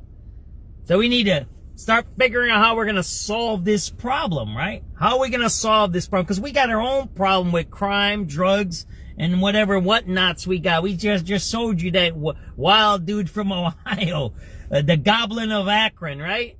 Kaz or whatever he is, threatening ICE people, right? So we have our own issues in our society, and now we're bringing in, under Biden, they brought in all these people. So now we have to figure out how to fix this, right?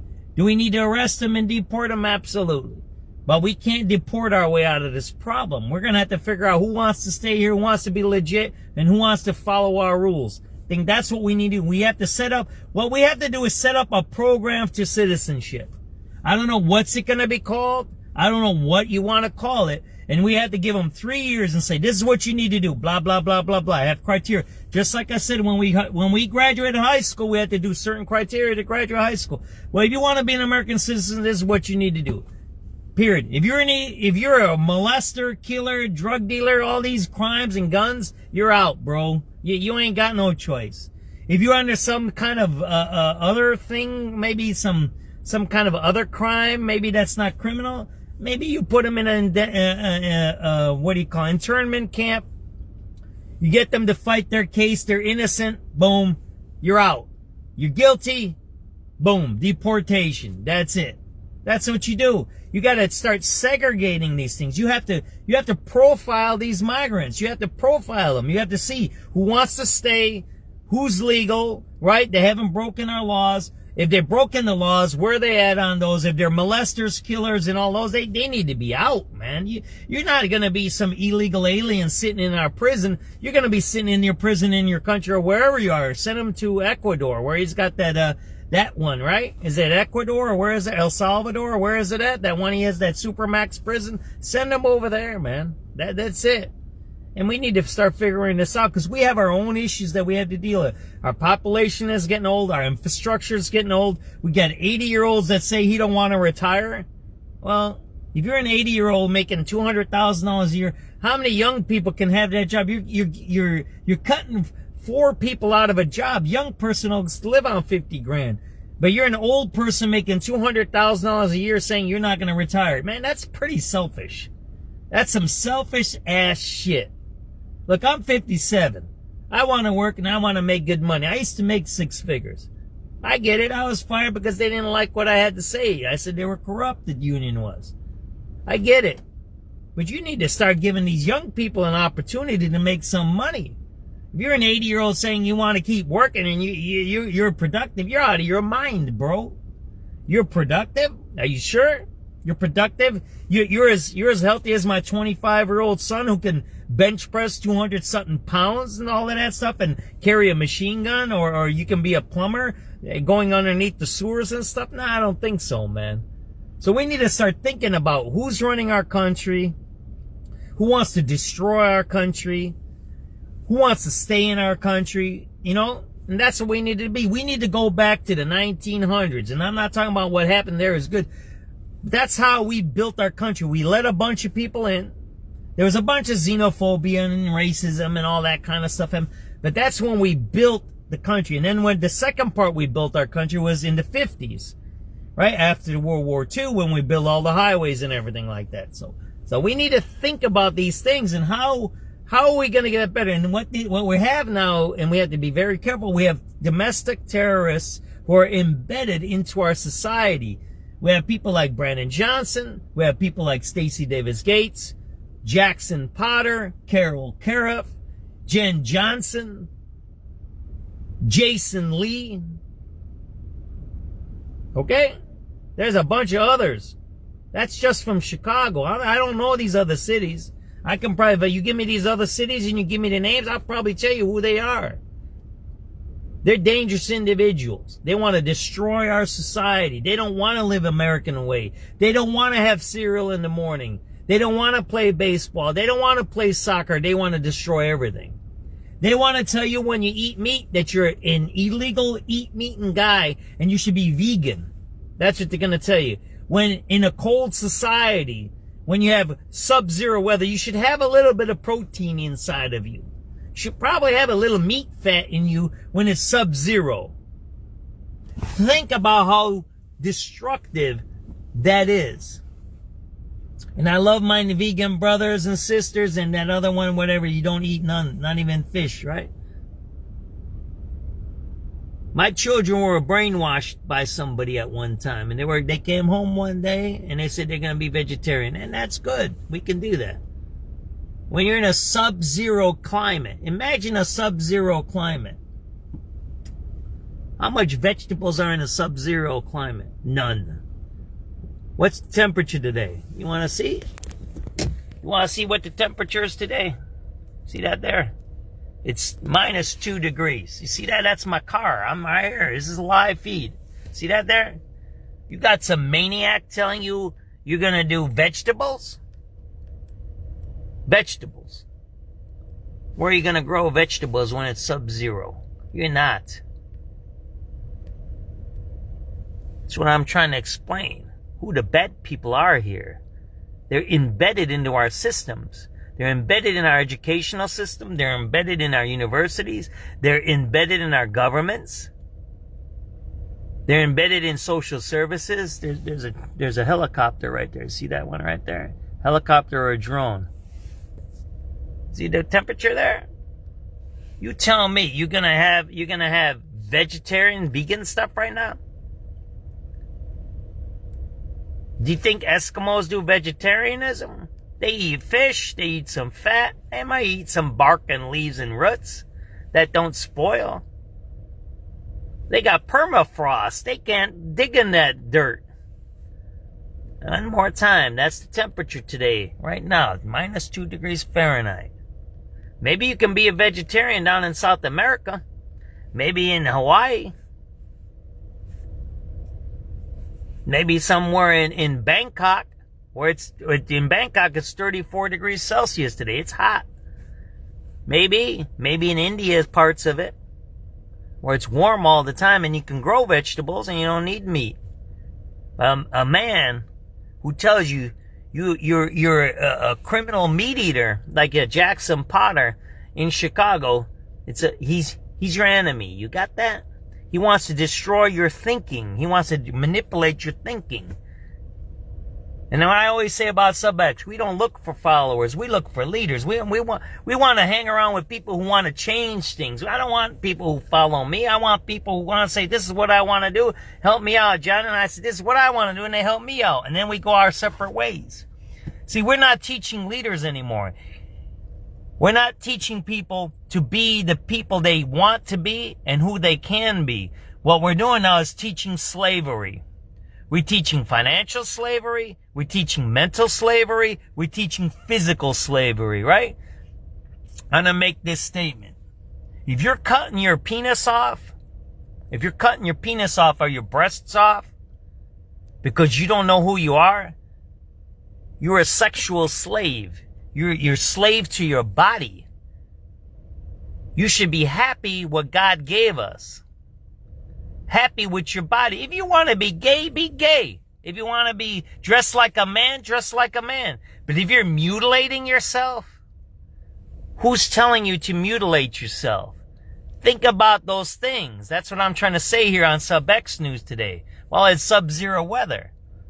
These are very dangerous individuals who have access to the powers, whether it's the media, whether it's the universities, whether it's our schools, and now in our governments. Byron Sitchko is one of those dangerous individuals. He says F ICE when he's a government agent. He should say we should reform ICE. We should keep ICE accountable. If they break the law, we're going to hold them accountable. I'm going to have hearings on ICE. Instead, he says F ICE. He says F the law enforcement. That's the dangerous individual. Just like the individual says you can have a sex change when you're a teenager, while you're learning who you are and your sexuality. These are those same types of people who harm our children, who harm our government, who want to destroy our society. I don't know why. You're weird because we're the only society that lets anybody in. We're the only society that lets people talk that way. In any other society, in China, in India, in Russia, in any other society, Middle East, Africa, if you did that in their countries, you'd be gone. Either they put you in a mental institute or lock you up. as anti-government, anti-social person. We're the only society that allows that type of individual to not only talk, speak freely, which is our First Amendment right, but the second and most dangerous part that we're having in our society is we let traitors, American destroyers, and terrorists be in our government. Bill Ayers is a university professor with a pension. He was in the Department of Education who created curriculum to manipulate our young people. And that's what we're going through right now. One of his proteges, Brandon Johnson, is now the mayor. There's videos of him and Bill Ayers together. We have a domestic terrorist that's influencing the policies of Chicago and maybe education. Not only in our state, but throughout our country. There's the Lois Weiner. There's Diane Ravitch. There's a whole bunch of other these people. I got a whole list of names. I said this the other day. That's our problem in our society, right? What do we do with those types of people? You know, it's freedom of speech. What we need to do is counteract that. And we need to go back to teaching young people, to helping each other out, to do the things that we need to do. What? We need good jobs. We need a positive outlook. And we need to reinforce freedom in our society. I mean, you can say whatever you want without fear of retribution, but you can't attack the police and throw things at the police. And if you instigate against the government, you should be locked up. You can talk against the government. You can even say, hey, we need a new government. But when you start attacking the police, yeah, that's not protest anymore. That's not protesting anymore. When you attack somebody, that's an act. Whether you're on the right or the left, you start smashing windows at our Capitol, yeah, you're guilty. You know, there's videotape. You MAGAs talking shit out there, talking about, peaceful protests, man. A bunch of MAGAs smashed windows at our Capitol. There's videos of it, okay? So, right and left are the same. They're the same. Let's do some radio calls before I talk too much. You guys are getting me a little wacky here. So I'm starting to talk about stuff that needs to be changed in our society. And there's a lot of problems, and we're getting distracted. And that's that's how we ended our conversation, me and my son. We're getting distracted by a lot of people, and they're taking advantage of us. That's what's happening. They're creating distractions in our society so they can stay in power, so they can take advantage of us and steal money. Think about, I'm going to finish this before I put the radio calls on. We had a guy, his name was Bill Ayers, and I'm going to keep mentioning that name because it's important, it's central to what we're dealing with today. Who says he hates America. This is a man who hates America, who built bombs and killed people. Got that? Yet he has a government pension. So now we have to start thinking, is that guy really anti-American? Or does he want to do something else? Maybe he's something else. All right, I'm going to leave it at that. Let's do some radio calls. And we're going to do a little driving around, okay?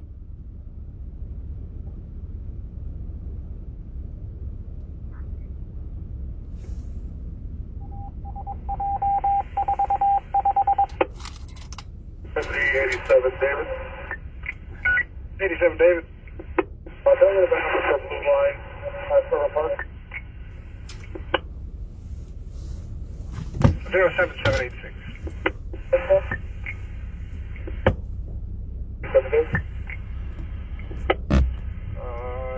87 David, I think. 87 David. What was that about number? 07786. Ms. Zedor has it right on the spot.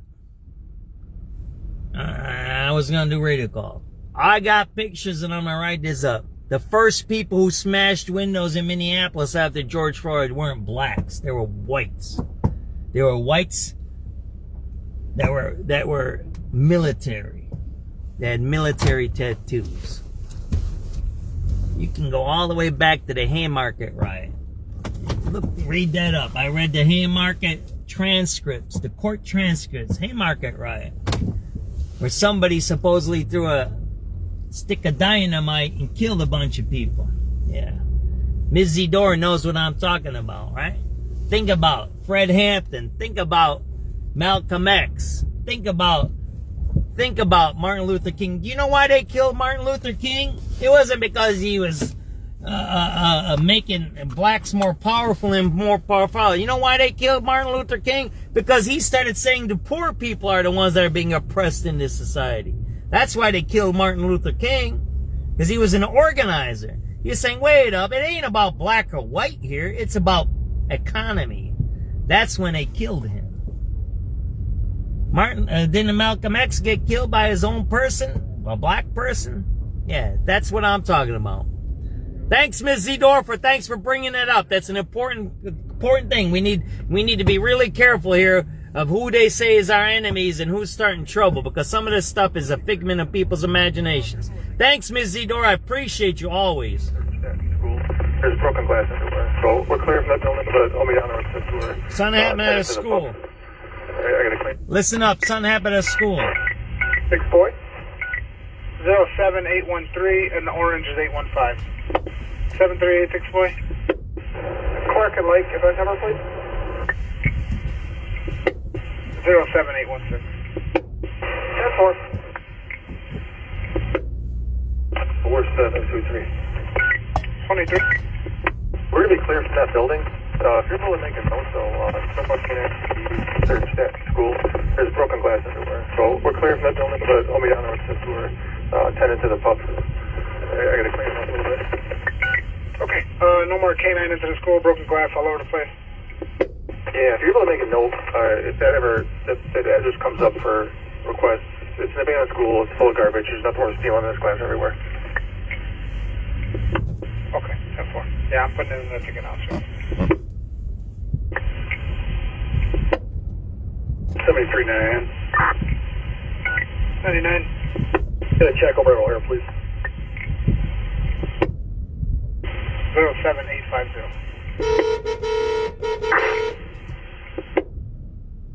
7394 Charlie. 7397 Adam.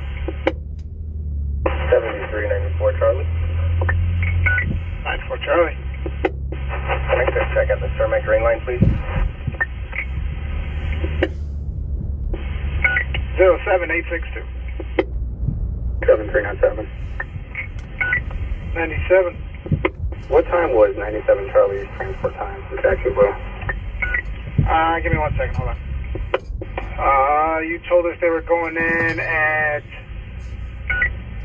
1443. 99, thank you. 2397 Adam. 97 Adam. Get us True Stop Harrison's red line, please. 07872. 6383 Adam. 78383 Adam. Can I get the event number for the ambulance? For the red line 95th? 4. 07721.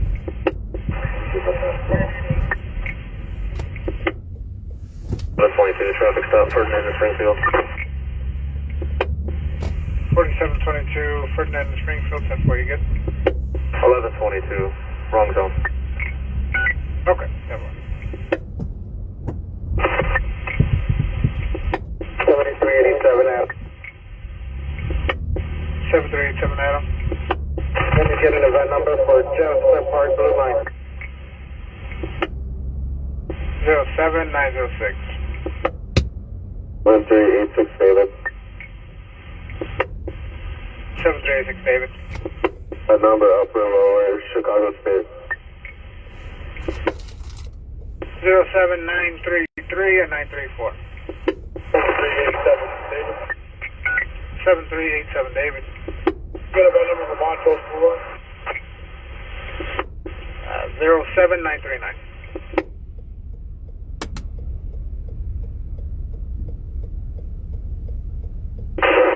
David.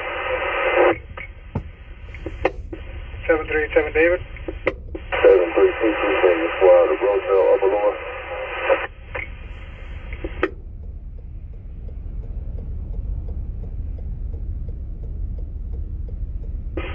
07944 and the platform is 945.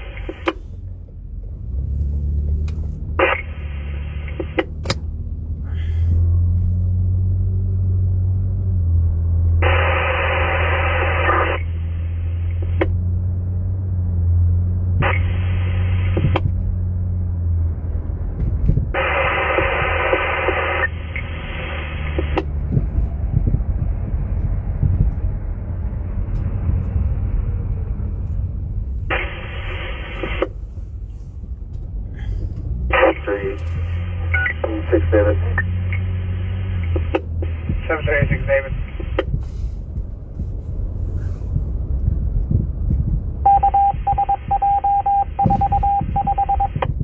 7386 David. 86 David. The number train ride at Chicago State.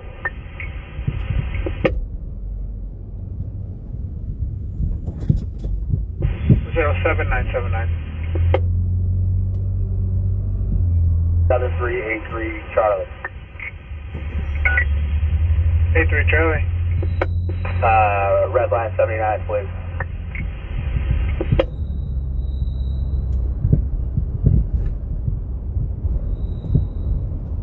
Zero 7989.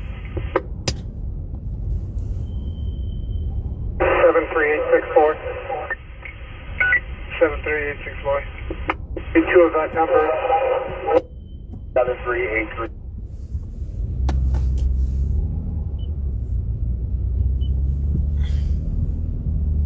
Section to the East Coast this weekend.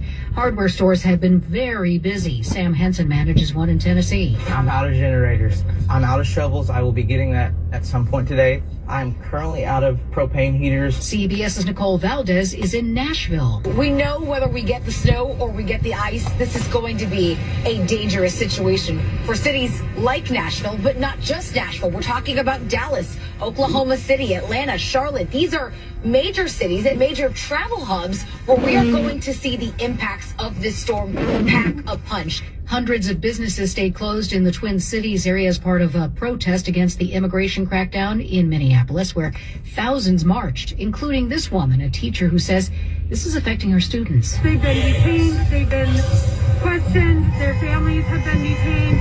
They're scared for their lives, they're scared for their families.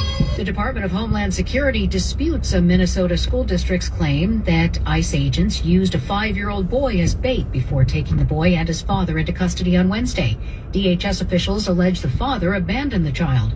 Border Patrol Commander-at-Large Gregory Bovino. And as far as the care, the best care that I've seen is ICE, U.S. Border Patrol, and the way we treat those illegal aliens that come across the border. British Prime Minister Keir Starmer says President Trump's comments about NATO troops staying away from the front lines during the war in Afghanistan are insulting and appalling. BBC correspondent Robert Watson. This massively complicates life for Sir Keir Starmer, who has made having a good relationship with Donald Trump a central plank of his foreign policy. But with these comments, it really feels like President Trump has crossed a line here in Britain that will make it very difficult for Sir Keir Starmer, or indeed any other British politician, to speak about the president with any warmth or affection. 457 British soldiers died during the Afghanistan conflict. More information has been released in connection with the attempted murder of a judge in Indiana. Our Jim Grasula with the latest. Prosecutors are accusing members of a motorcycle club and a street gang of working together to kill an Indiana judge in hopes of disrupting a domestic abuse trial. 5 people are facing charges in connection with the shooting of Tippecanoe County Judge Stephen Meyer and his wife at their home in Lafayette, Indiana, last Sunday. They are both hospitalized. Renee Fleming cancels 2 Kennedy Center appearances in May. This is CBS News. Follow and listen to CBS News Roundup. So you guys just seen, is there any warming buses here? Yeah. Whoa, sorry about that. Somebody just beeping at me in the back.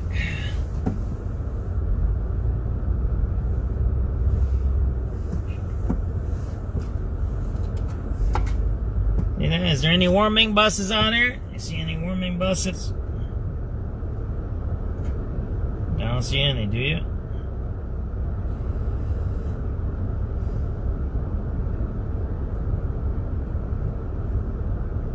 Anybody see any warming buses?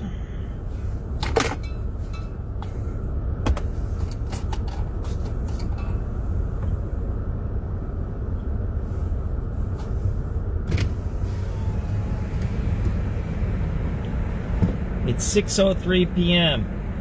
One of the coldest days of the year. See any warming buses out here? See any city services? We're at Canal Port here. SubX.News on the spot reporting. There's no warming buses. When the migrants were at Des Plaines and Polk, and they had actual warm tents from the Department of Defense, DOD, and they had places to stay. They had multiple CTA buses as warming buses. Here you have American citizens. Look at this. These are all American citizens here. There's no warming bus here. None. Zero. Look. It's 6:04 p.m. What is it? 23rd of January, I believe. I'm wrong on the date. Sorry about it. But look at that. See that there? There's no warming buses here. There's no warming bus. There's none. These are American citizens. There's no warming buses here. See that there? No warming buses. On Canal, but we'll do one more around so you don't think I'm making this video up or that it's some kind of AI I'll put on the news so you can hear what time it is. Radio.com. There you go. 6:05, Friday, the 23rd day of January, and a cold day it is. Thanks for joining us tonight. I'm Lisa Fielding. Currently, we have 8 below, and bone-chilling temperatures expected to stick around Chicagoland for the next few days. Here to tell us when we can expect a bit of a warm-up is AccuWeather meteorologist John Bierk. Yeah, we've got some brutally cold air in place, obviously, right now. The wind is going to die off maybe a little bit as we head through the night, so it may not be quite as bad, especially as we head into tomorrow. But we're still going to have real feels tonight, 20 to 30 below, so you don't want to have any exposed skin if you do need to be outdoors, but obviously want to stay in the warmth. No warming buses for Americans. And, tomorrow 6 p.m., January 23rd, probably upper 2026, single one of the digits to about coldest 10 days of the degrees year. tomorrow afternoon. Again, Here less on wind, so it Canal won't be Port, as bad. underneath And the then it looks Dan like we'll see a little bit of Expressway. snow as we head into tomorrow night and Sunday. I'm AccuWeather meteorologist John Fierk. All right, John, thanks so much. Well, with brutal temperatures like today's, the fire departments are also taking some extra steps to ensure firefighters' safety. Chicago Fire Department Deputy District Chief Sean T. Haynes says with temperatures in the single digits and colder, 3 fire engines are sent out on basic fires instead of just 2. Each of those engines holds about 500 gallons of water, but the main aim is to help ensure a working non-frozen hydrant is found. As for firefighters themselves, they're supposed to have cold weather bags. Within that cold weather bag, we make sure they have a dry t-shirt, some dry pants, another pair of pants, extra pair of gloves, underwear, scarves, skull cap, hand warmers, petroleum jelly for their face, chapstick for their lips. When needed, the CTA is asked to provide a warming bus for firefighters to rotate in and out. Chief Haynes says some local businesses near where fires happen also let firefighters take a breather and get warm there. Bernie Tafoya, News Radio 105.9 WBBM. Meantime, fire crews in the western suburbs are also working hard today. Geneva firefighters responded to a 2-story home near Kirk and Hill Road this morning. It took crews about an hour to put out the fire, coming from the rear of the home in a second-floor window. Only one resident suffered a minor burn, but they declined medical attention. The Geneva Fire Department says the preliminary cause was determined to be careless use of smoking paraphernalia on a first-floor bedroom. The home was uninhabitable. 6:08 now. Traffic and weather together on the 8s. Checking in on the roads with Jennifer Thompson. On the Eisenhower, we had an earlier crash. It has been cleared, but you're heavy past Mannheim to 25th Avenue, 35 minutes from I-90 to the Byrne Interchange, 17 from Mannheim. The outbound side, you're okay. On the Edens, we had an earlier crash as well. That's a 17-minute ride right now, inbound from Lake Cook Road to the Kennedy Junction, outbound 15 minutes. The Kennedy out, 16 minutes out to Montrose, 22 out to O'Hare. Those express lanes are closed. On the inbound side, 24 minutes from O'Hare to downtown, 18 from the Edens Junction. On the Stevenson right now, no delays to report. The Dan Ryan, 12 minutes both ways. I-57 and the Bishop Ford both look good. DuSable Lakeshore Drive northbound. Heavy traffic approaching Chicago Avenue. Southbound, pretty tight approaching Chicago Avenue as well. On our Illinois tollways, the Tri-State southbound, slow traffic approaching Ogden Avenue northbound, you're clear. The Jane Addams, Ronald Reagan tollways, Veterans Memorial and Route 390 look good. And in northwest Indiana, I-94 westbound, a few slow spots. From Michigan State Line to State Road 249 in Portage. Now, this is all because of snowy conditions. The eastbound side, there are some slow spots from State Road 49 in Chesterton to the Michigan State Line. And this is also because of snowy conditions. Now, the Indiana toll road, there's also snowy conditions westbound. You're slow from US 421 in Michigan City to State Road 49 in Chesterton eastbound. You're slow past State Road 49 in Chesterton to pass US 421 in Michigan City. From the Metro Traffic Center, next report 618 News Radio 1059 WBBM. All right, Jen, thanks so much. We've got a cold weather advisory until 9 tomorrow morning. Look for lows tonight. 10 below, 0. Real feels 20 to 30 below when that north wind gusts. Tomorrow, not as harsh. Still cold, though, with a high around 10. We've got 8 below at O'Hare, 10 below in Waukegan, 9 below at the DuPage Airport, and 4 below along the lakefront. It is 6:10. Okay, I have to tell you, I was just looking on eBay. At all. None. Everybody's seen that. That's a fact. You can't take that away. The coldest day of the year, no warming buses for Americans. Everybody knows there used to be warming buses for the migrants. The migrants had their own shuttle system. We figured that one out with those yellow buses. It's not too far from the base. It's about a mile from the base. Fanning says recent ICE activity and other developments compelled them to put up the billboard. Very positive support. I think most people are on board that the U.S. military should not be used as a personal police force of Donald Trump and the rounding up of migrants. So the response has been overwhelmingly positive. Terry Keshner, 1059 WBBM. A man awaiting extradition to California for his alleged role in a murder from half a century ago. Indiana State Police were contacted by San Diego detectives in 2024 and asked to assist with the decades-old cold case murder of 34-year-old Edmund Lefebvre.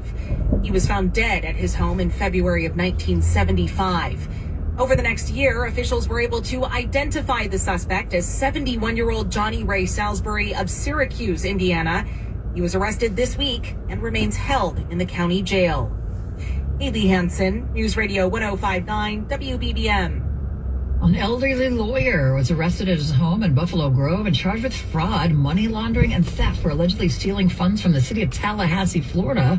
Florida police say the cases date back to 2024. They said their investigation uncovered a network of coordinated deceit that digitally crossed state lines. 83-year-old Richard Golding allegedly received $2.3 million in stolen city funds and then transferred those funds to a bank in Mexico. Tallahassee police say they have recovered more than $1 million that Golding allegedly stole. And the extreme cold kept most people away from Chicago City Hall today, but the visitors who did brave the weather got a preview of one of the city's most popular traditions. Shannon Rover's Bagpipe Corps paid a visit to City Hall in the Cook County building to herald the court for this year's St. Patrick's Day festivities. Queen Claire Cahill and her court will preside over the dyeing of the Chicago River in the parade through Grant Park on Saturday, March 14th. They were accompanied by leaders from Plumbers Local 130, of course, who handled the dyeing of the river for years. 6:13, the AccuWeather 5-day forecast coming up. Showering, making breakfast, checking emails. No matter how you get your day started, News Radio 1059 WBBM on your smart speaker keeps you in the know. Just tell your smart speaker to play WBBM News Radio. Trust and Will is an online estate planning service. Visit trustandwill.com for details. My dad and I were always close. So we're going to a couple of shooting scenes that happened today. Let me put the radio calls on. There's a couple of shooting scenes that just happened right down the street from here. So we're going to cover them and see what's going on here. We'll put back the radio calls. There was one on Cermak and Springfield, I believe. Let me post them up here, right? I'll get you guys the shootings. There's 2 shootings that just happened about an hour ago. We'll go over there and see what's going on, right? A 17-year-old was just shot. And a 50-year-old was shot in the face right down the street from here. Cermak and Springfield, a 52-year-old male was shot in the face. That happened about an hour ago. We're going to post all of these on our page, right? Chi-Town Crime Chasers posted these. Person shot.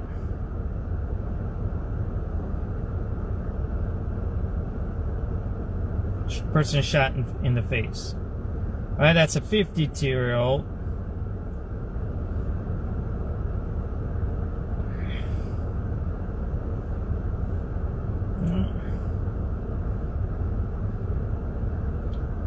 we're putting that up. We're going to go to both crime scenes right now. Let me just post those up for everybody to see.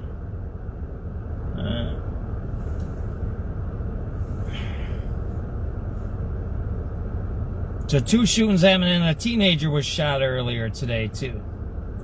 We'll go back, what's it, 6 o'clock, so we'll go back to about 5:30 and start listening to some radio calls. There might be something else that came in since then, all right? 08403.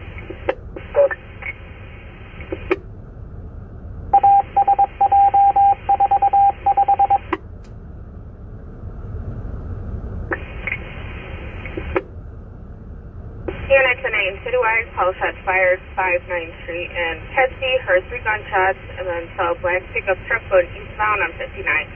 No further, so 6 radio clear. 7383 Frank. 83 Frank. Bus check for bus 1236 headed westbound, east to west on 79. 08463.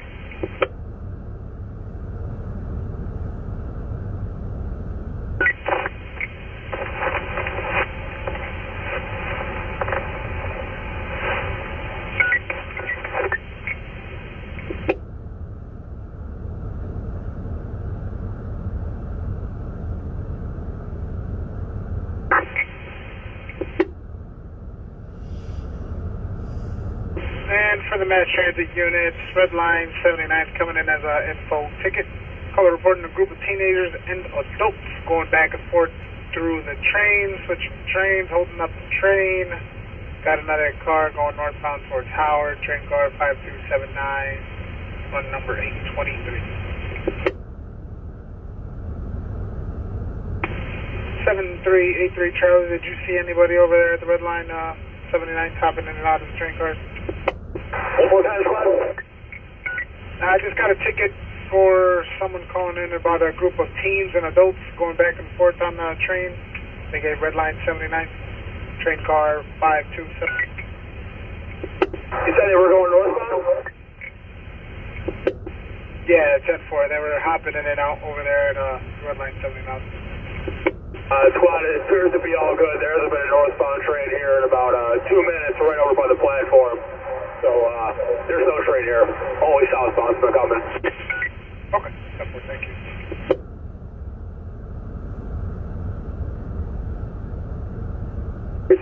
Three Adam. 83 Adam. Can I get a 3 VIN number of a 96 Street? Red light.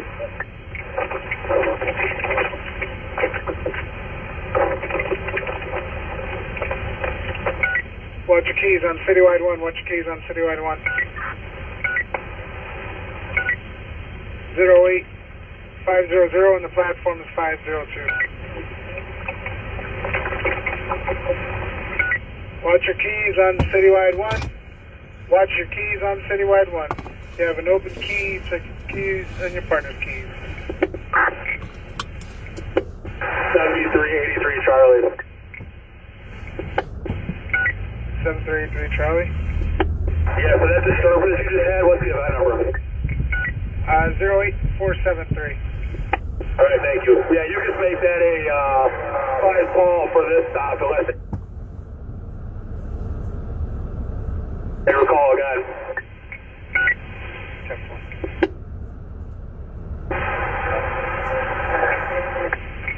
Think about this.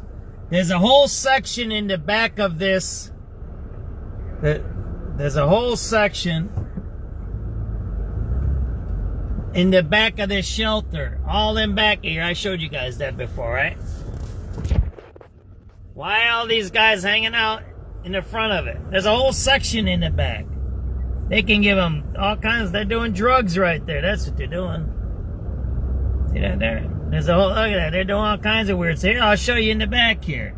The city is the nuisance. Got that? Let me show you this. See this here? This is the back of the shelter.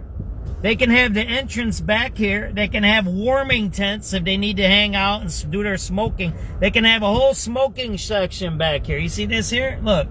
This is the back of the shelter right here, man. See this here? This is the back of 23rd Street Halsted Shelter. They can have all kinds of warming tents, smoking tents, drug tents. They can do whatever they want back here. Instead, the city chooses to have it up front for some reason. I don't know why. But see that there? Look. See that? This is the shelter back here. This is the 23rd Street Shelter on Halsted. They can have all kinds of warming facilities here while they're checking people in, if they want to have a cigarette or whatever they want to do. Man, it doesn't matter. But this has been going on since the migrants. The migrants, they didn't let them back here either when this was a migrant shelter. It's a weird thing how the city runs things. They kind of they make things look bad. And they can't do simple administrative procedures to protect people, right? Well, this is Byron Sitchko's ward, by the way. 4754. Now we're going to shooting over here on Springfield. Homeland Security check 1015 South Central Park, please.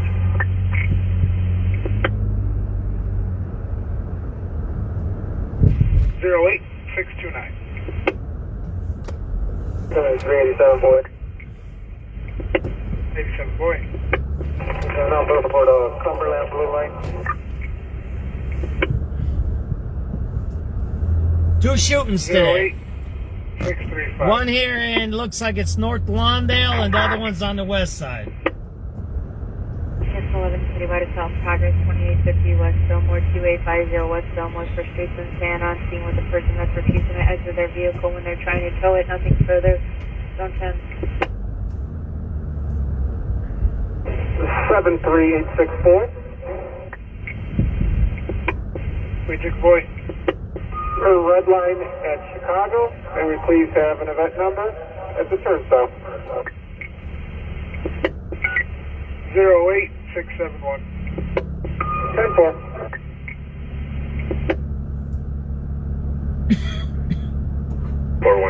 David. 4165 David. Yeah, to request K9 to the 8th District. 87 David. 4165 David, you said K9 to the 7th District? 8th District.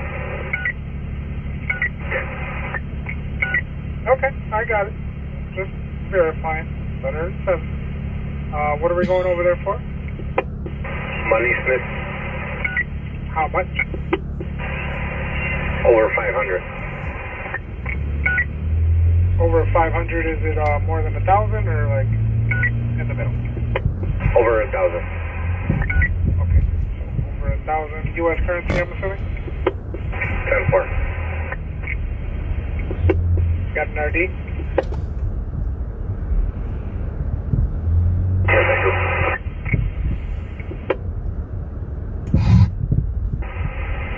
RD John King 125503. Okay. 4754, you can drop in the box. 10-4. Going over to the 8th District, 008. 7373. 7373. Bend over, get gas, 65 and 6. 10-4, 08707.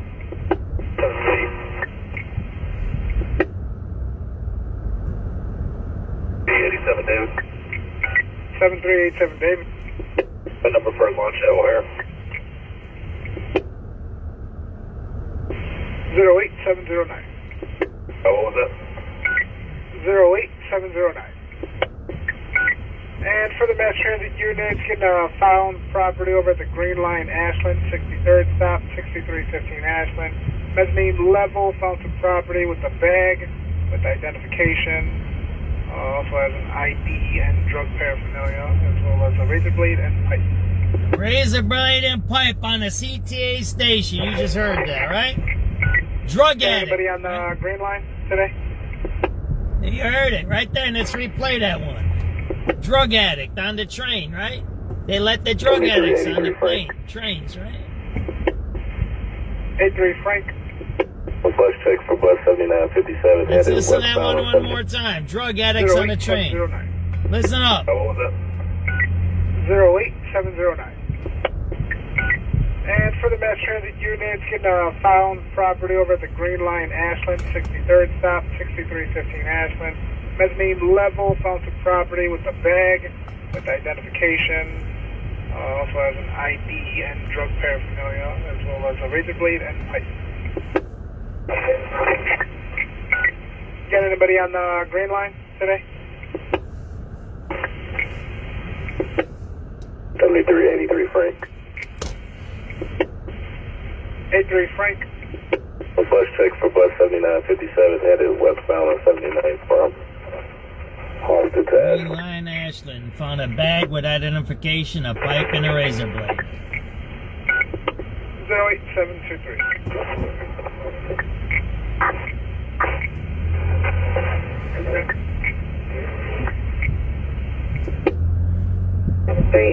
Adam. 7386 Adam. Can I give you that number for Chicago State?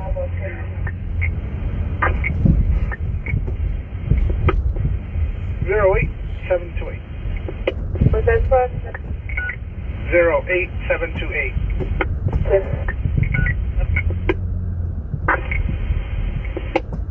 4755. 55. Judging for Cityway Canyon. It was in the 8th district. 54 is heading on over. 4734. 4734. Homeland number for 4850 West Wilson, please. 08743. 4735. 35. Cityway K9, good evening.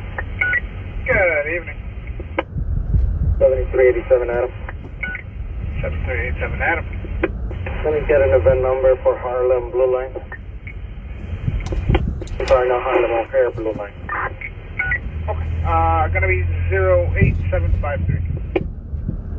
7383 Charlie. Check. 79 Street Red. 08763.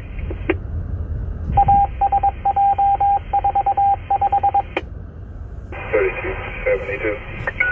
3272. Did you log me out by any chance? I did not.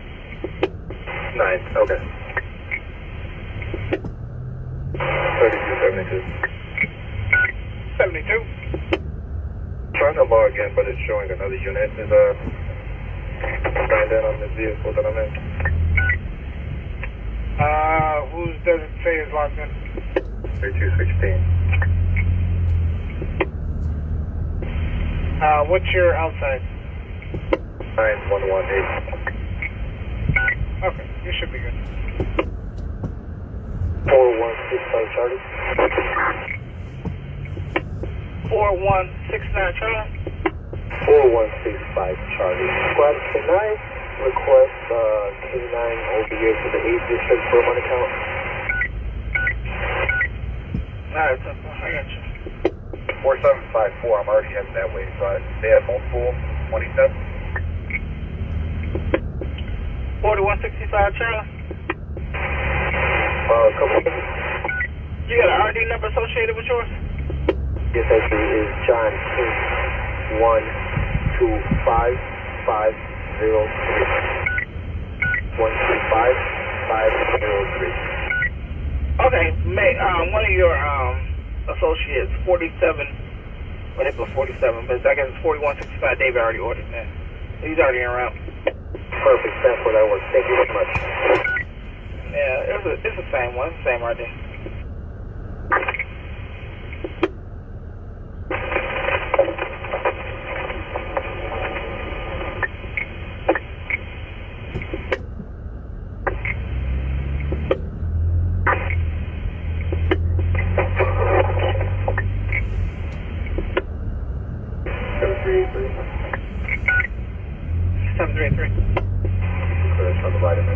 Thank you.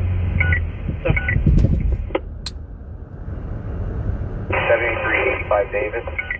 85. Okay, can I get two event numbers for an up and down at Red Line, Roosevelt? Second event 08841 and 08842. 783.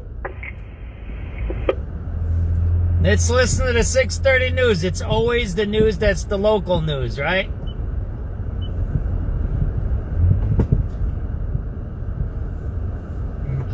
Tonight, these are the top stories on News Radio WBBM. Freezing cold temperatures grip the Chicago area, but elsewhere in the U.S., dangerous snow and ice are forecast to cause some damage. This is Nancy Hardy. A leading home insurance company ranks which states see the most damage from frozen water pipes. A development project in the Southside Woodlawn neighborhood introduced to the Chicago City Council, plus more arrests are made in Minnesota amid ongoing federal immigration activity.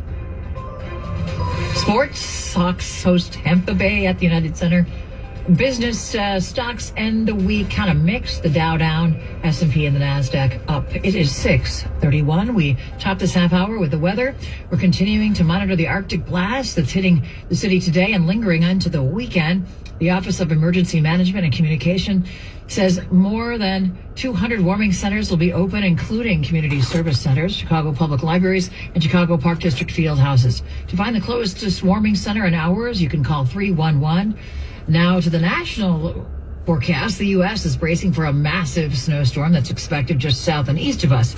Here's Cammie McCormick. In Pittsburgh, we are preparing for the worst case scenario. Mayor Corey O'Connor says trash trucks will be doing double duty. Tomorrow, environmental services will put plows on their pickup trucks. Millions of Americans are stocking up and store shelves are emptying of just about everything.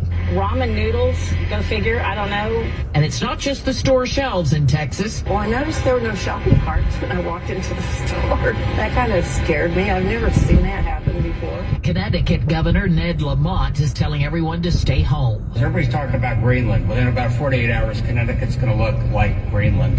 And if you have previously had issues with your pipes during the winter, you're not alone. A new report finds that frozen pipes are a bigger headache for people in Illinois than any other state. State Farm paid out $628 million in claims from frozen pipes and water damage in 2024 and the first half of last year. The Bloomington-based insurance company sent $79 million to Illinois customers, far more than homeowners in any other state. The next highest was Oregon, followed by Washington, Texas, and Tennessee. The average claim payment was more than $30,000. To avoid that, State Farm encourages homeowners to seal air leaks, keep cabinets under sinks open, and let faucets run during subzero temperatures. Nancy Hardy, News Radio 105.9 WBBM. Well, Chicagoans don't have to buy a plane ticket to escape to warmer weather. Pam Hartnell was among those warming up at the Garfield Park Conservatory on the west side today. Oh, perfect. Absolutely perfect. Yeah. Come on out any day of the week, but today is great. You feel like you're in the tropics. The conservatory has been a popular spot during the cold weather, especially for families, because many schools have canceled in-person classes for today. A project on the south side hoping to break ground this summer. The developer last month applied for a zoning change for the Woodlawn Central project. It would turn the land surrounding the Apostolic Church of God into a mixed-use district celebrating Black culture, featuring 231 apartments, a hotel, commercial and retail spaces, and hundreds of parking spaces. The Chicago Sun-Times says the first phase needs approval from the Chicago Plan Commission before it goes to the City Council and its zoning committee. Haley Hansen, News Radio 105.9 WBBM. Now to Minneapolis. Amid ongoing federal immigration operations there, more people have been arrested. Police arrested anti-immigration enforcement demonstrators at the Minneapolis-St. Paul Airport in downtown Minneapolis. Protesters turned out in the cold. We love our Minnesota immigrants. This woman, Amy, is bundled up. Temperature has nothing to do with it, right? Like, we have to do what is right and protect our neighbors no matter what the conditions are. Protest intensified since Renee Good was shot and killed by an ICE agent in Minneapolis. ICE's Greg Bovino defended their work. When the law is not enforced, violent offenders remain free. The Department of Homeland Security confirms a 2-year-old named Chloe was detained with her father as they drove home from a grocery store in South Minneapolis. I'm Ed Donahue. Trial of Luigi Mangione, the man accused of gunning down a U.S. healthcare executive in New York in 2024, will begin with jury selection in September. Federal prosecutors allege that he stalked and killed Brian Thompson, the chief executive of United Healthcare. Katrina Kaufman has more. What we did learn along with that jury selection date is that the judge has declared 2 different potential trial dates.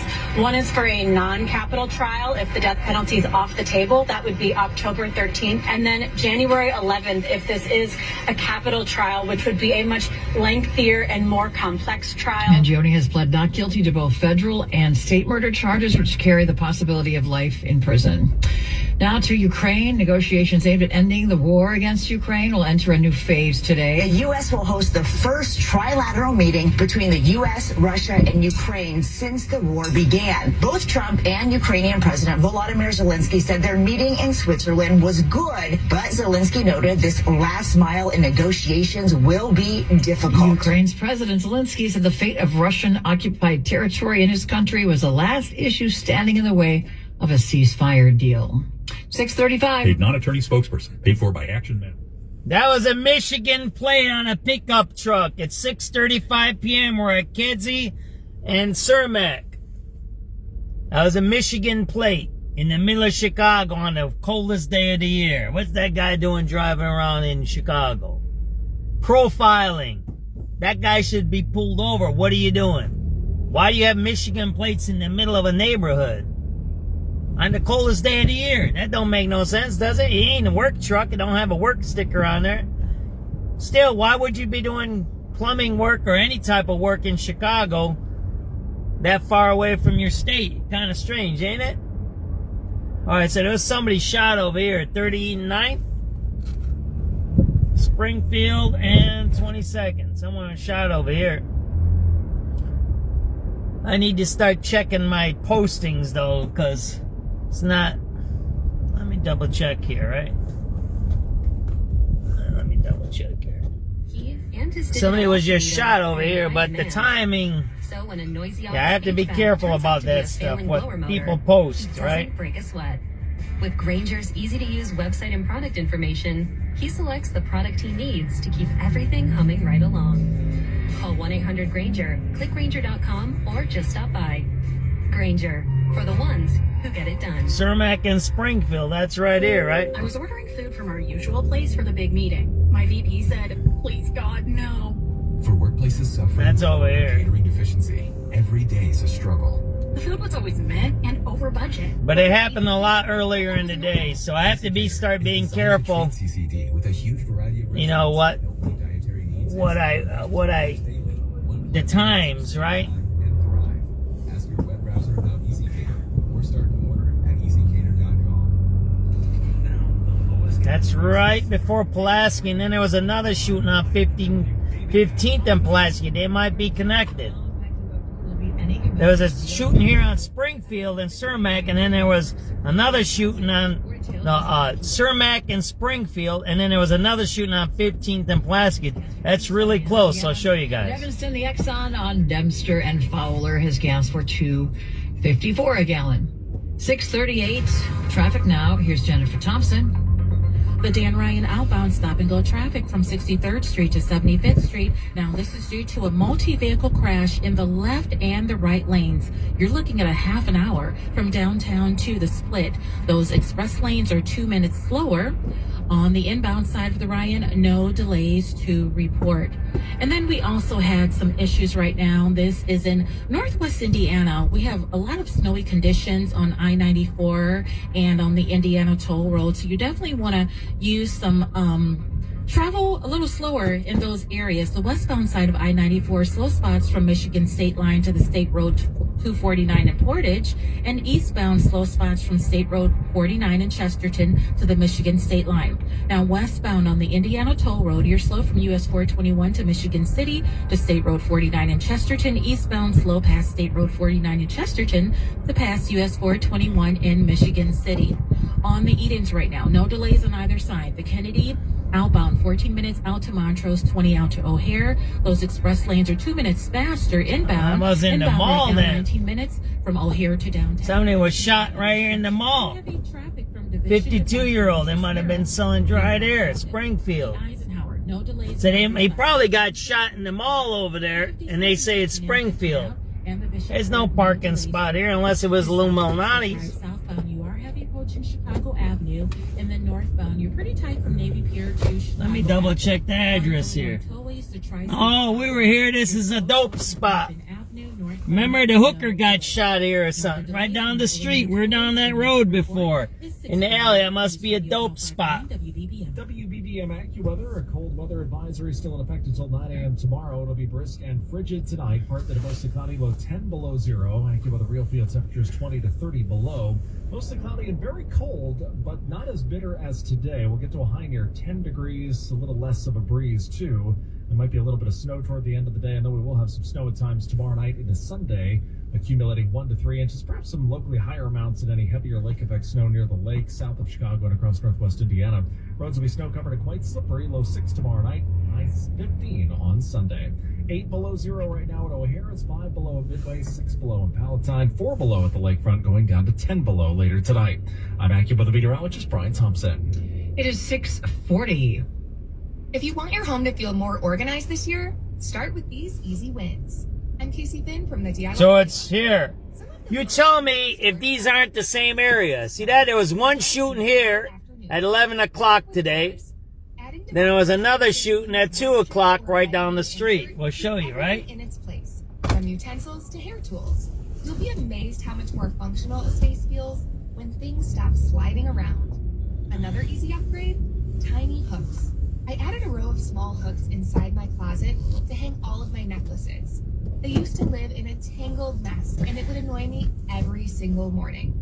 A simple and I remember I was down here for another shoot. Let me double check my paperwork here, right? And of course, the joy of a label maker. I know I sound like a dork, but labels really do help systems stick. Label a bin for kid craft supplies, a basket for cleaning products, or even a drawer for tech cords. Choose one small project this weekend. A little storage upgrade goes a long way towards starting the year feeling more in control. For more home tips, check out the DIYplaybook.com. I'm Casey Finn for News Radio 1059 WBBM. It is 6:42. In health news, colorectal cancer is now the leading cause of cancer death among young people. The American Cancer Society says 3,900 people ages 20 to 49 died of colorectal cancer in 2023, eclipsing deaths from breast or brain cancer. Scientists like Trevor Graham at the Institute of Cancer Research suspect obesity and diets heavy in ultra-processed foods may be to blame. There's a particular kind of E. coli that lives in the bowels of young people today that wasn't there in the past. Medical groups have lowered the recommended age for colonoscopies to 45, but they say not enough young people are getting the screenings. Michael Wallace, CBS News. From the small shops in Pilsen to the So 3,900 West Cermak. I'm thinking it's over there. I think it's at that mall there where they sell the drugs. I don't think it's here. I don't think it's here at all. Right? We're at a crime scene now. 3,900 West Cermak. Let me punch it. The cops aren't saying the right address. There's nothing here. I know there was a shooting down the street here before, but there's nothing where they hang around. We're going to go some other place. I'm going to show you this, right? Process is you get our upfront, honest offer in hours. And the amount we offer is the amount you get. Shooting down the street here. Grandview will buy your home as is. You don't need to fix a thing. And we even take care of any items you leave behind. When you sell to us, we can close in as little as 10 days. Get your no obligation offer at grandviewhomes.com today. Hey, I'm Mike Slater. My dad passed away at the age of 63. It's out of nowhere. A stroke. Super hard, obviously, for the whole family, but my dad had life insurance. This is why I have life insurance for my family. SubX.News. It's 6:43 p.m., January 23rd, 2026. We're at Springfield and Cermak. There was a shooting here earlier in the day. I'll read to you what happened. 3,900 West Cermak.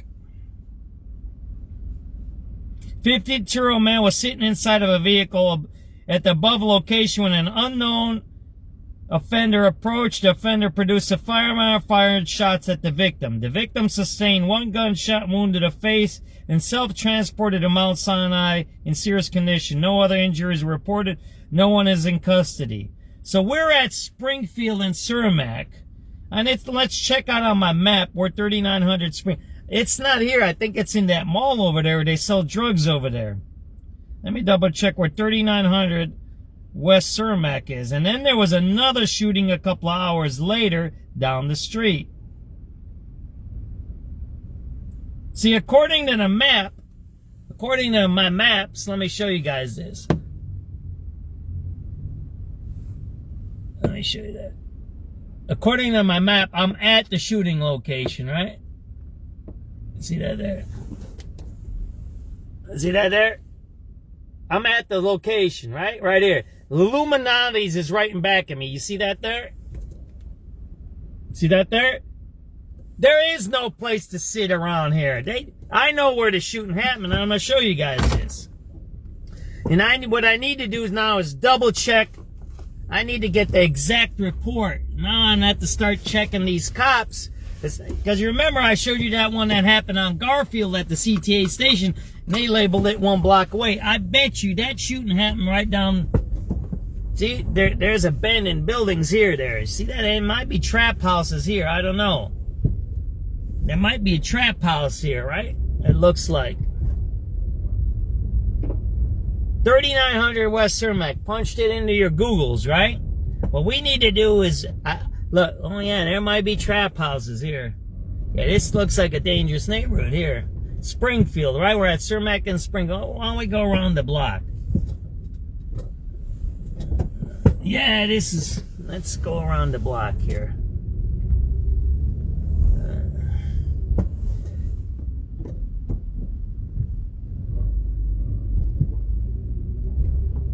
They shot him as so many times at that pizza place. But today they're saying there was another shooting there at Illuminati's. Is that what you're saying? Or are they doing it? Oh, at the pizza. Is there another pizza place in the mall over there? Because they sell drugs out of the mall over there. Everybody knows that, right? Let's go over here, right?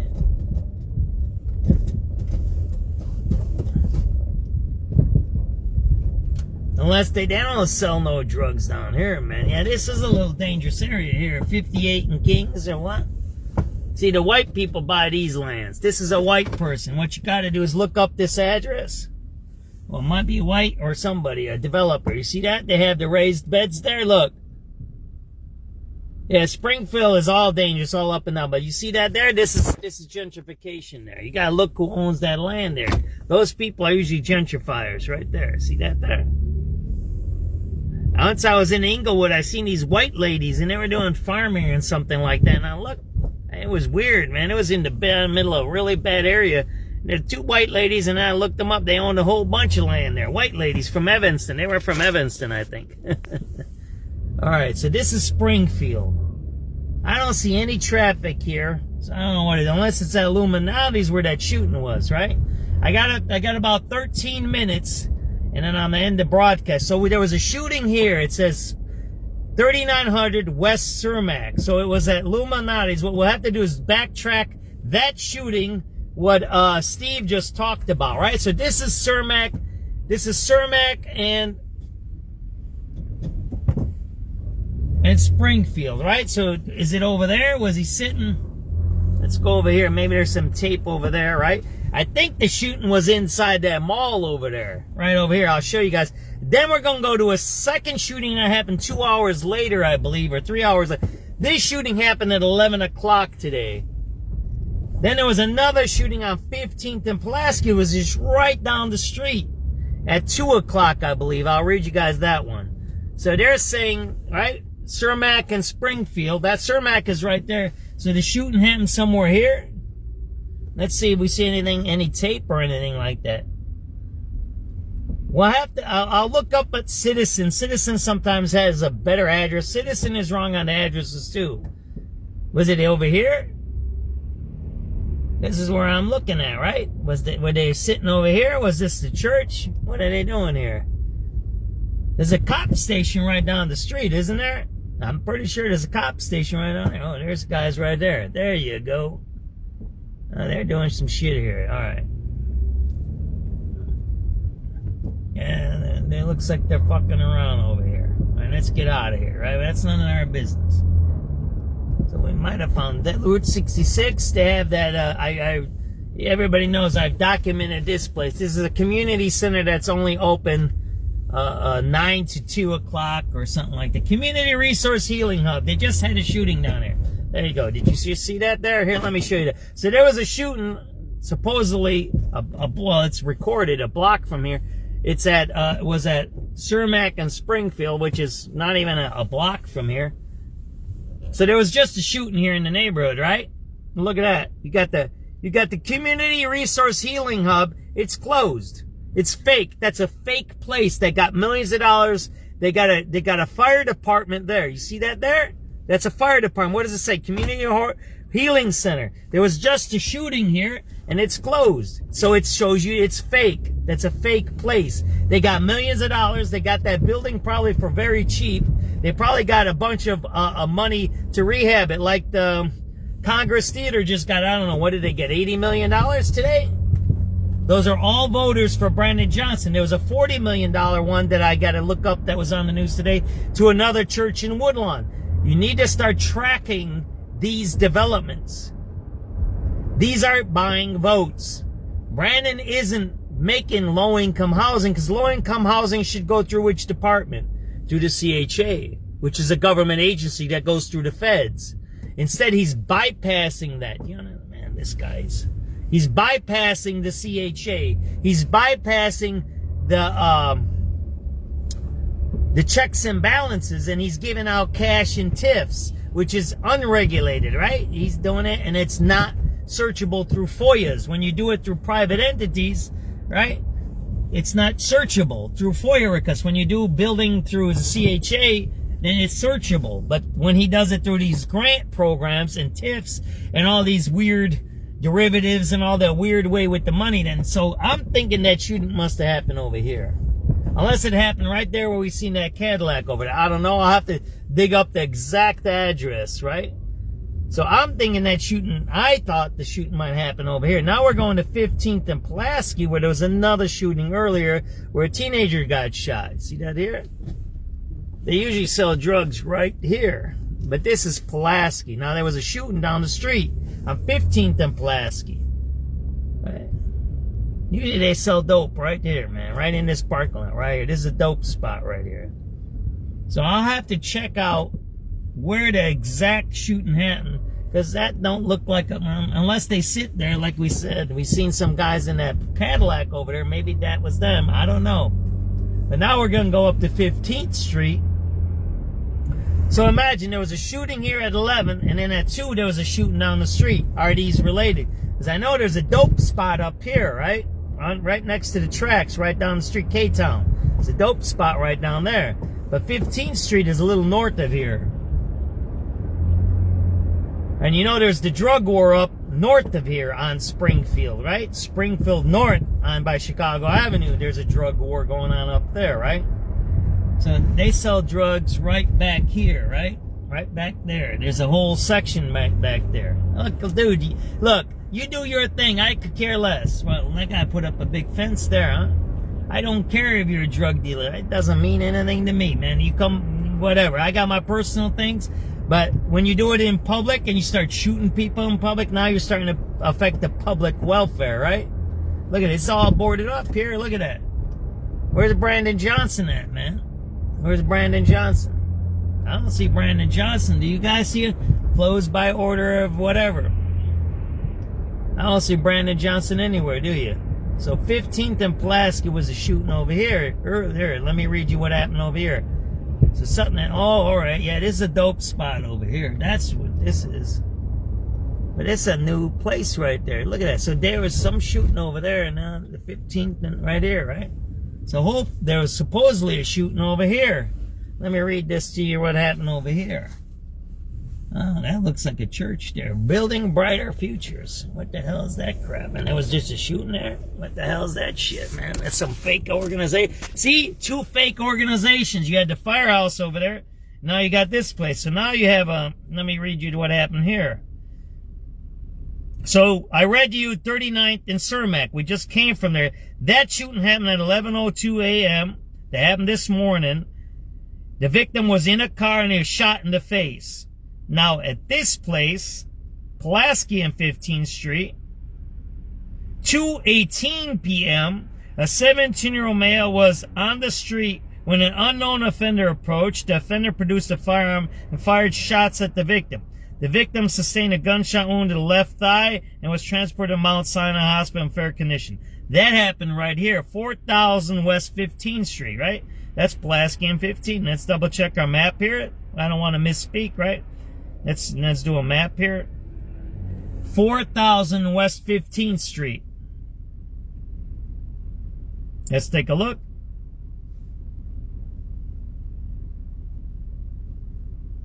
That's right here, right? That's right here. We're at the spot. I told you that. Right there. We're at the spot, right? It's a little north of here. There you go. For you guys on Twitter. Oh, sorry about it. There you go, right?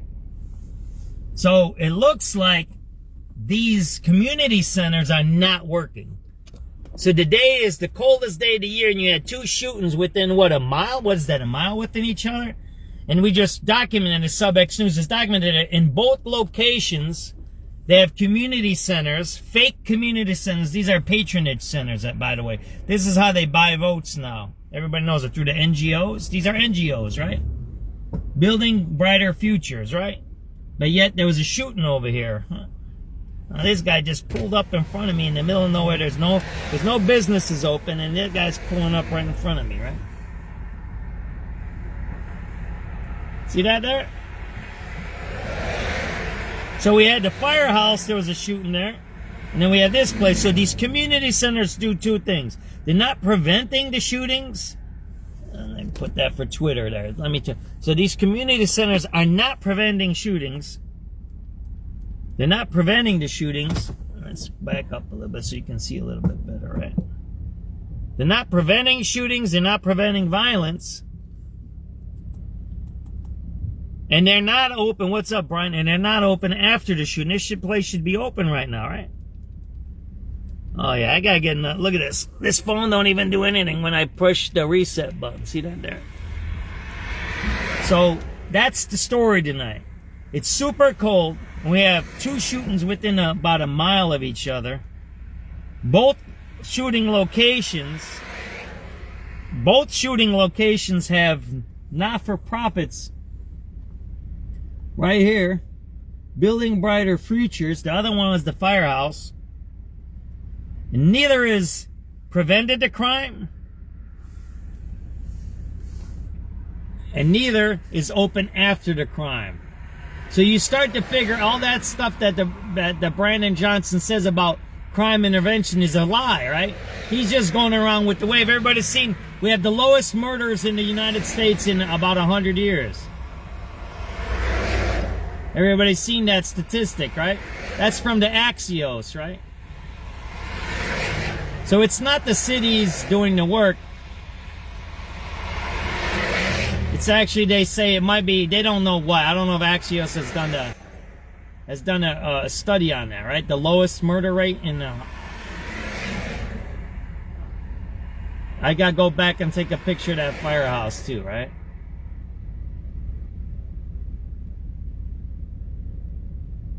So that's the story tonight. 2 shootings within a mile of each other, a few hours apart. But yet, they have community centers that are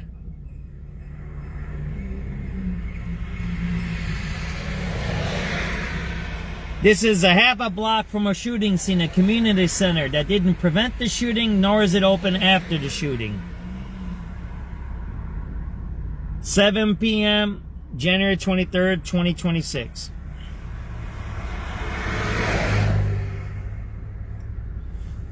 There was a shooting a few feet from here that wasn't prevented.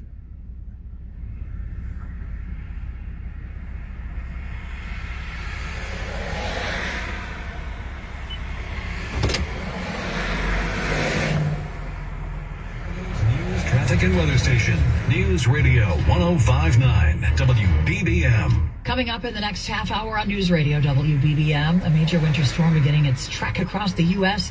The latest on that coming up from CBS News. Meantime, frigid temperatures settle into the Chicago area. We're going to check in with AccuWeather to see how long they'll stick around. Plus, hundreds of volunteers take to the streets tonight to offer help to those in need. In sports, Hawks are taking on the Lightning at the UC. Business today, the Dow finished down nearly 300. S&P up about 2 points. NASDAQ up by 66. Again, stay warm tonight. We've got a low of 10 below zero. And a few hours We're before already this at shooting, 8 below there's a shooting at over O'Hare. at Stay Cermak warm at 7 o'clock. in Springfield, right down the block.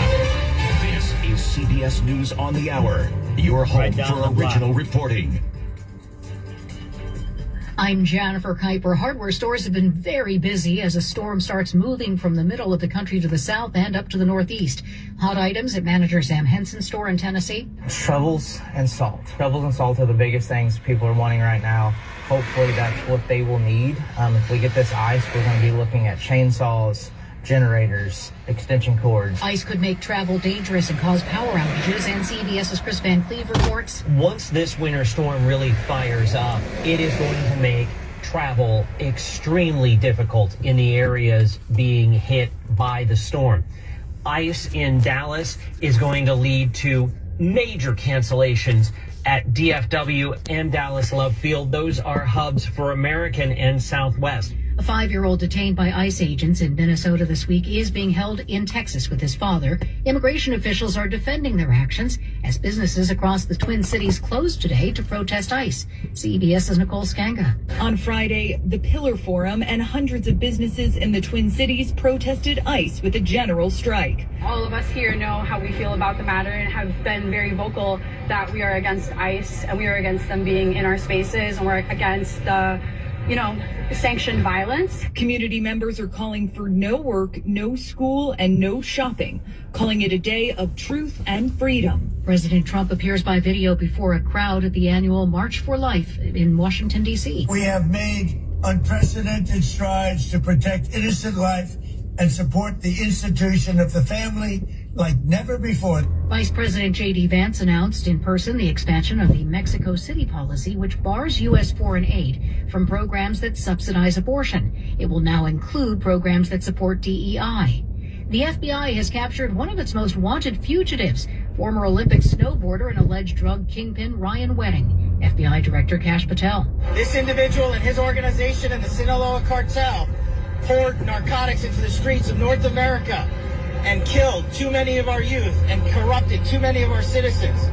Wedding is due in court on Monday. Alexander Silver, the executive director of a charity in South Los Angeles, is federally charged with wire fraud for allegedly stealing $23 million in money that was intended to help combat homelessness.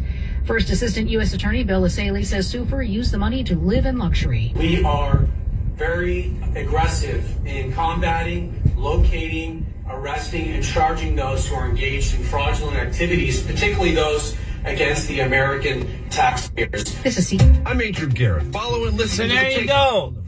You had an Olympic guy who was dealing drugs with the cartels, and then you just had a guy stealing from homeless people while Biden was president. Look, we know there's going to be some corruption under Trump, but we're talking an Olympic guy that was dealing drugs with the cartels, and now we're talking about another guy that stole, what, $23 million from the homeless issues? Yeah, that's pretty bad stuff there. Why did it take the Trump to get in to lock those people up? Think about this. Families back at me. Partly to mostly cloudy, brisk and frigid, a low of 10 below zero, with AccuWeather real field temperatures of 20 to 30 below. Tomorrow, mostly cloudy and very cold still, but not as bitter. High of 10, perhaps a little snow arriving towards the end of the day. We'll check in with AccuWeather 5-day forecast at 7:15. But first, our top local stories on News Radio WBBM. Extreme cold has settled into Chicago in the area, and it doesn't look like it's going anywhere for a while. Here to tell us more about what to expect in the week ahead is AccuWeather meteorologist Brian Thompson.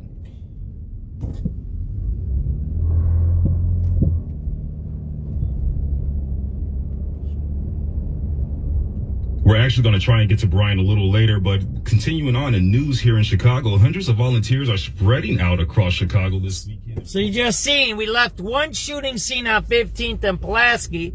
Now we're going to a second shooting scene down here, right? Are they connected, Marietta? I don't know. They might be. Volunteers made their way through the city to get people into shelters or give them supplies to keep warm in the bitter cold. And we track the weather very intentionally. There are people who have been living outside in this frigid temperatures, and we're working to move them to warming centers. President and CEO Carol J. Sharp says they rely heavily on donations. Generous donations of things like coats that can be transitioned into I was down there for a shooting on Springfield. Wasn't I down there about 3-4 weeks ago? I was looking for that shooting. It was right over here. I remember passing that school there. Remember that? And then 3 guys came out, and I was down this alley over here. Said, I'm not going down that alley because they looked like they were the shooters. Remember that? I was down here? Remember that? Yeah, I just remember. I remember this area here. This is not a good area here. It looks like it's gentrifying here. Who dislike the sub-zero temperatures. An expert from the Morton Arboretum notes that trees are struggling too. The internet has stories of trees exploding during rapidly dropping temperatures, but the Arboretum's plant clinic manager, Sharon Yeisley, has not witnessed it. I got to tell you, I've been in horticulture for a long time, and I've not seen it myself. I know that people are concerned about it, but I think that we're looking at something that's going to be kind of uncommon. But if you've seen a long vertical cut in the tree trunk, that's likely a frost crack. She explains they happen when a tree warms in the winter sunlight and then contracts in the cold of night, leaving behind a slit. The tree has a zipper, but it's not usually going to be a gaping wound. And so trees have that kind of resilience. And the fact that the wound is usually pretty neat and clean, the tree can often heal that up pretty well. So she says homeowners really don't need to do anything to their trees that have them. Nancy Hardy, News Radio 105.9 WBBM. The group Veterans for Peace has put up a billboard on Route 41 near Naval Station Great Lakes in the northern suburbs, which says... Oh, man, there's something going on there. Look at this. There's a car right in back of me. Look at this. It's strange. So there was a shooting over here. With the U.S. military. It was just, so you seen where the shooting was on 15th Street, right? Now let me show you this.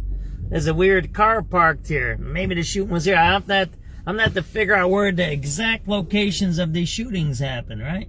Because the shooting just happened down on 15th and Pulaski by that place. I'm wondering if this car is involved. Look at this.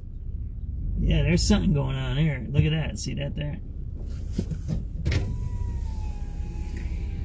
Oh man, what the fuck is this going on, man? There's a guy right in back of me. That's unbelievable. Where's these people coming from? There ain't nothing around here. There's people driving into alleys here. What is that? Let me show you this. It's weird. There ain't nobody here. Look, there's no cars there. Don't you see that? Ain't that strange? There's no cars on this whole block. Look at that. Isn't that weird? Look at that. There's no cars here. Didn't you just notice that? Now you got a car right here. It's all the way on the sidewalk. And there was a car in that alley there. This is some weird neighborhood. There's something going on over here. Look at that. Watch, you'll see real fast. And then there's a guy. There's all kinds of people driving here. Man, go, brother. This is a weird neighborhood, I'm telling you. Something's going on here. See that there? Look at that. That guy's on the sidewalk there. See that there? Let me show you. This is weird over here. So the other shooting happened right here. See, there's another car coming now. I don't even understand where all these cars are coming from. This is like a whole bunch of traffic here. You see that there? Look. There's another car coming here. I've never seen that many cars come. There's no cars here on that sidewalk. Let me show you this. We're on Springfield. We're right before Cermak and Ogden here. Ogden's right in back of us. But look at this. Look, there's another car coming. Look at this. Look at that. So that car is on the sidewalk there. See that there? And there's no cars parked there on the street. It's weird, isn't it? What is this? See that there? Is this strange or what?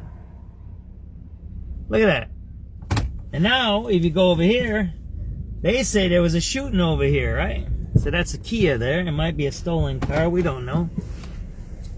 got called up Matt and Alette on stolen car directory. And then, supposedly, there was a shooting right here. So there was a shooting here first. The guy got shot in the face. An old guy, a 50-year-old, was shot here in the face. Now, these are all white people. These are all NGOs. That's a white couple in that car. They run all these NGOs over here. I'll show you this, right?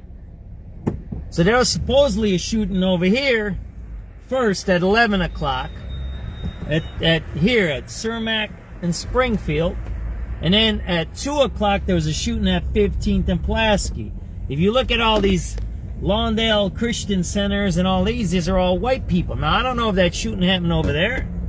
There's a couple of guys in some cars over here.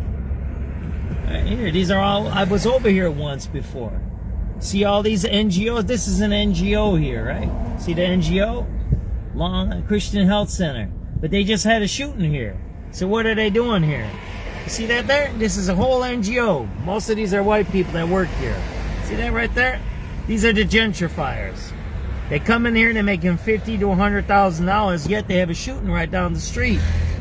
And then they had another shooting down on Platt. It's strange, isn't it? Am I crazy? Is this a conspiracy or what is it? Is this tin hat stuff? I don't know what it is.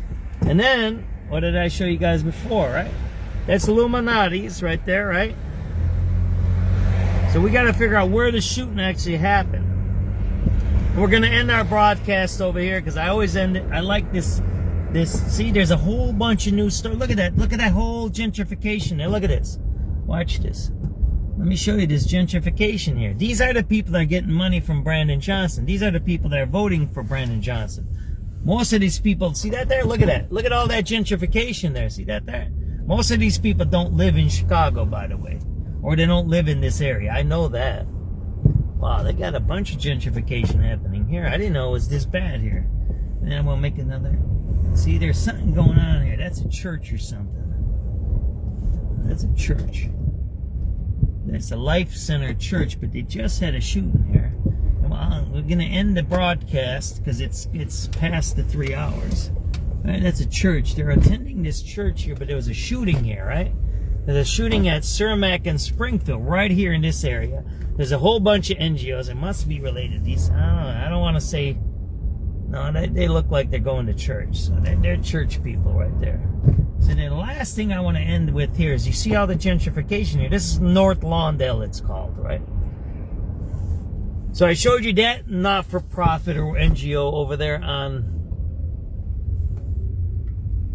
Pulaski, right? And then we're going to end with this one here. See that there? And then you got that one. So there's two shootings.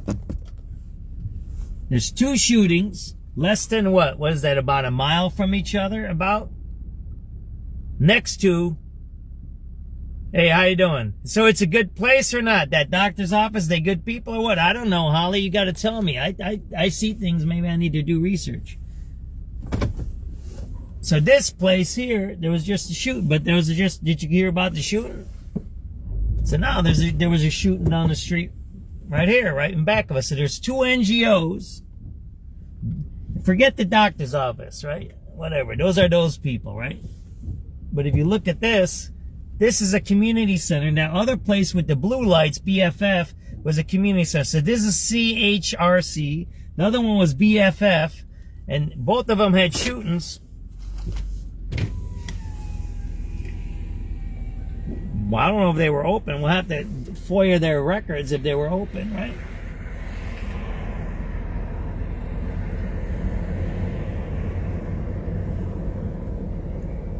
And that'll be the end of our broadcast, right?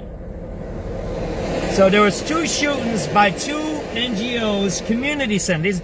So the health clinic is the health clinic. They're doctors. The Green Tomato is right down the street. I've been at that place when they developed that almost 10 years ago. Right? So that's the story of today. We have NGOs in gentrifying areas and two shootings within a mile of each other. Yet the NGOs, the community centers are closed. It'd be interesting to see if they provided any services afterwards. That's maybe the FOIA request. I'm going to do an action step today. Do a FOIA request. Did the city of Chicago or did these NGOs provide any community services, any oatmeals and eggs for dinner? I love that, Mariana. Did these NGOs provide any community services after the shootings in this area? So that's what I got. It's 7:14. Stay warm. It's sub-zero out. My car says -3 degrees Celsius or Fahrenheit, 3 degrees Fahrenheit. Be safe, be careful, it's cold out. SubX.News is signing out. 7:14 p.m., January 23rd, 2026. It's super cold out here. Let me show you guys that. It's super cold out. See that there? It's -3, it says on my car. There you go. Have a good night. Thanks for watching. NGOs don't prevent crime, neither do they provide services after the crime. That's the story today.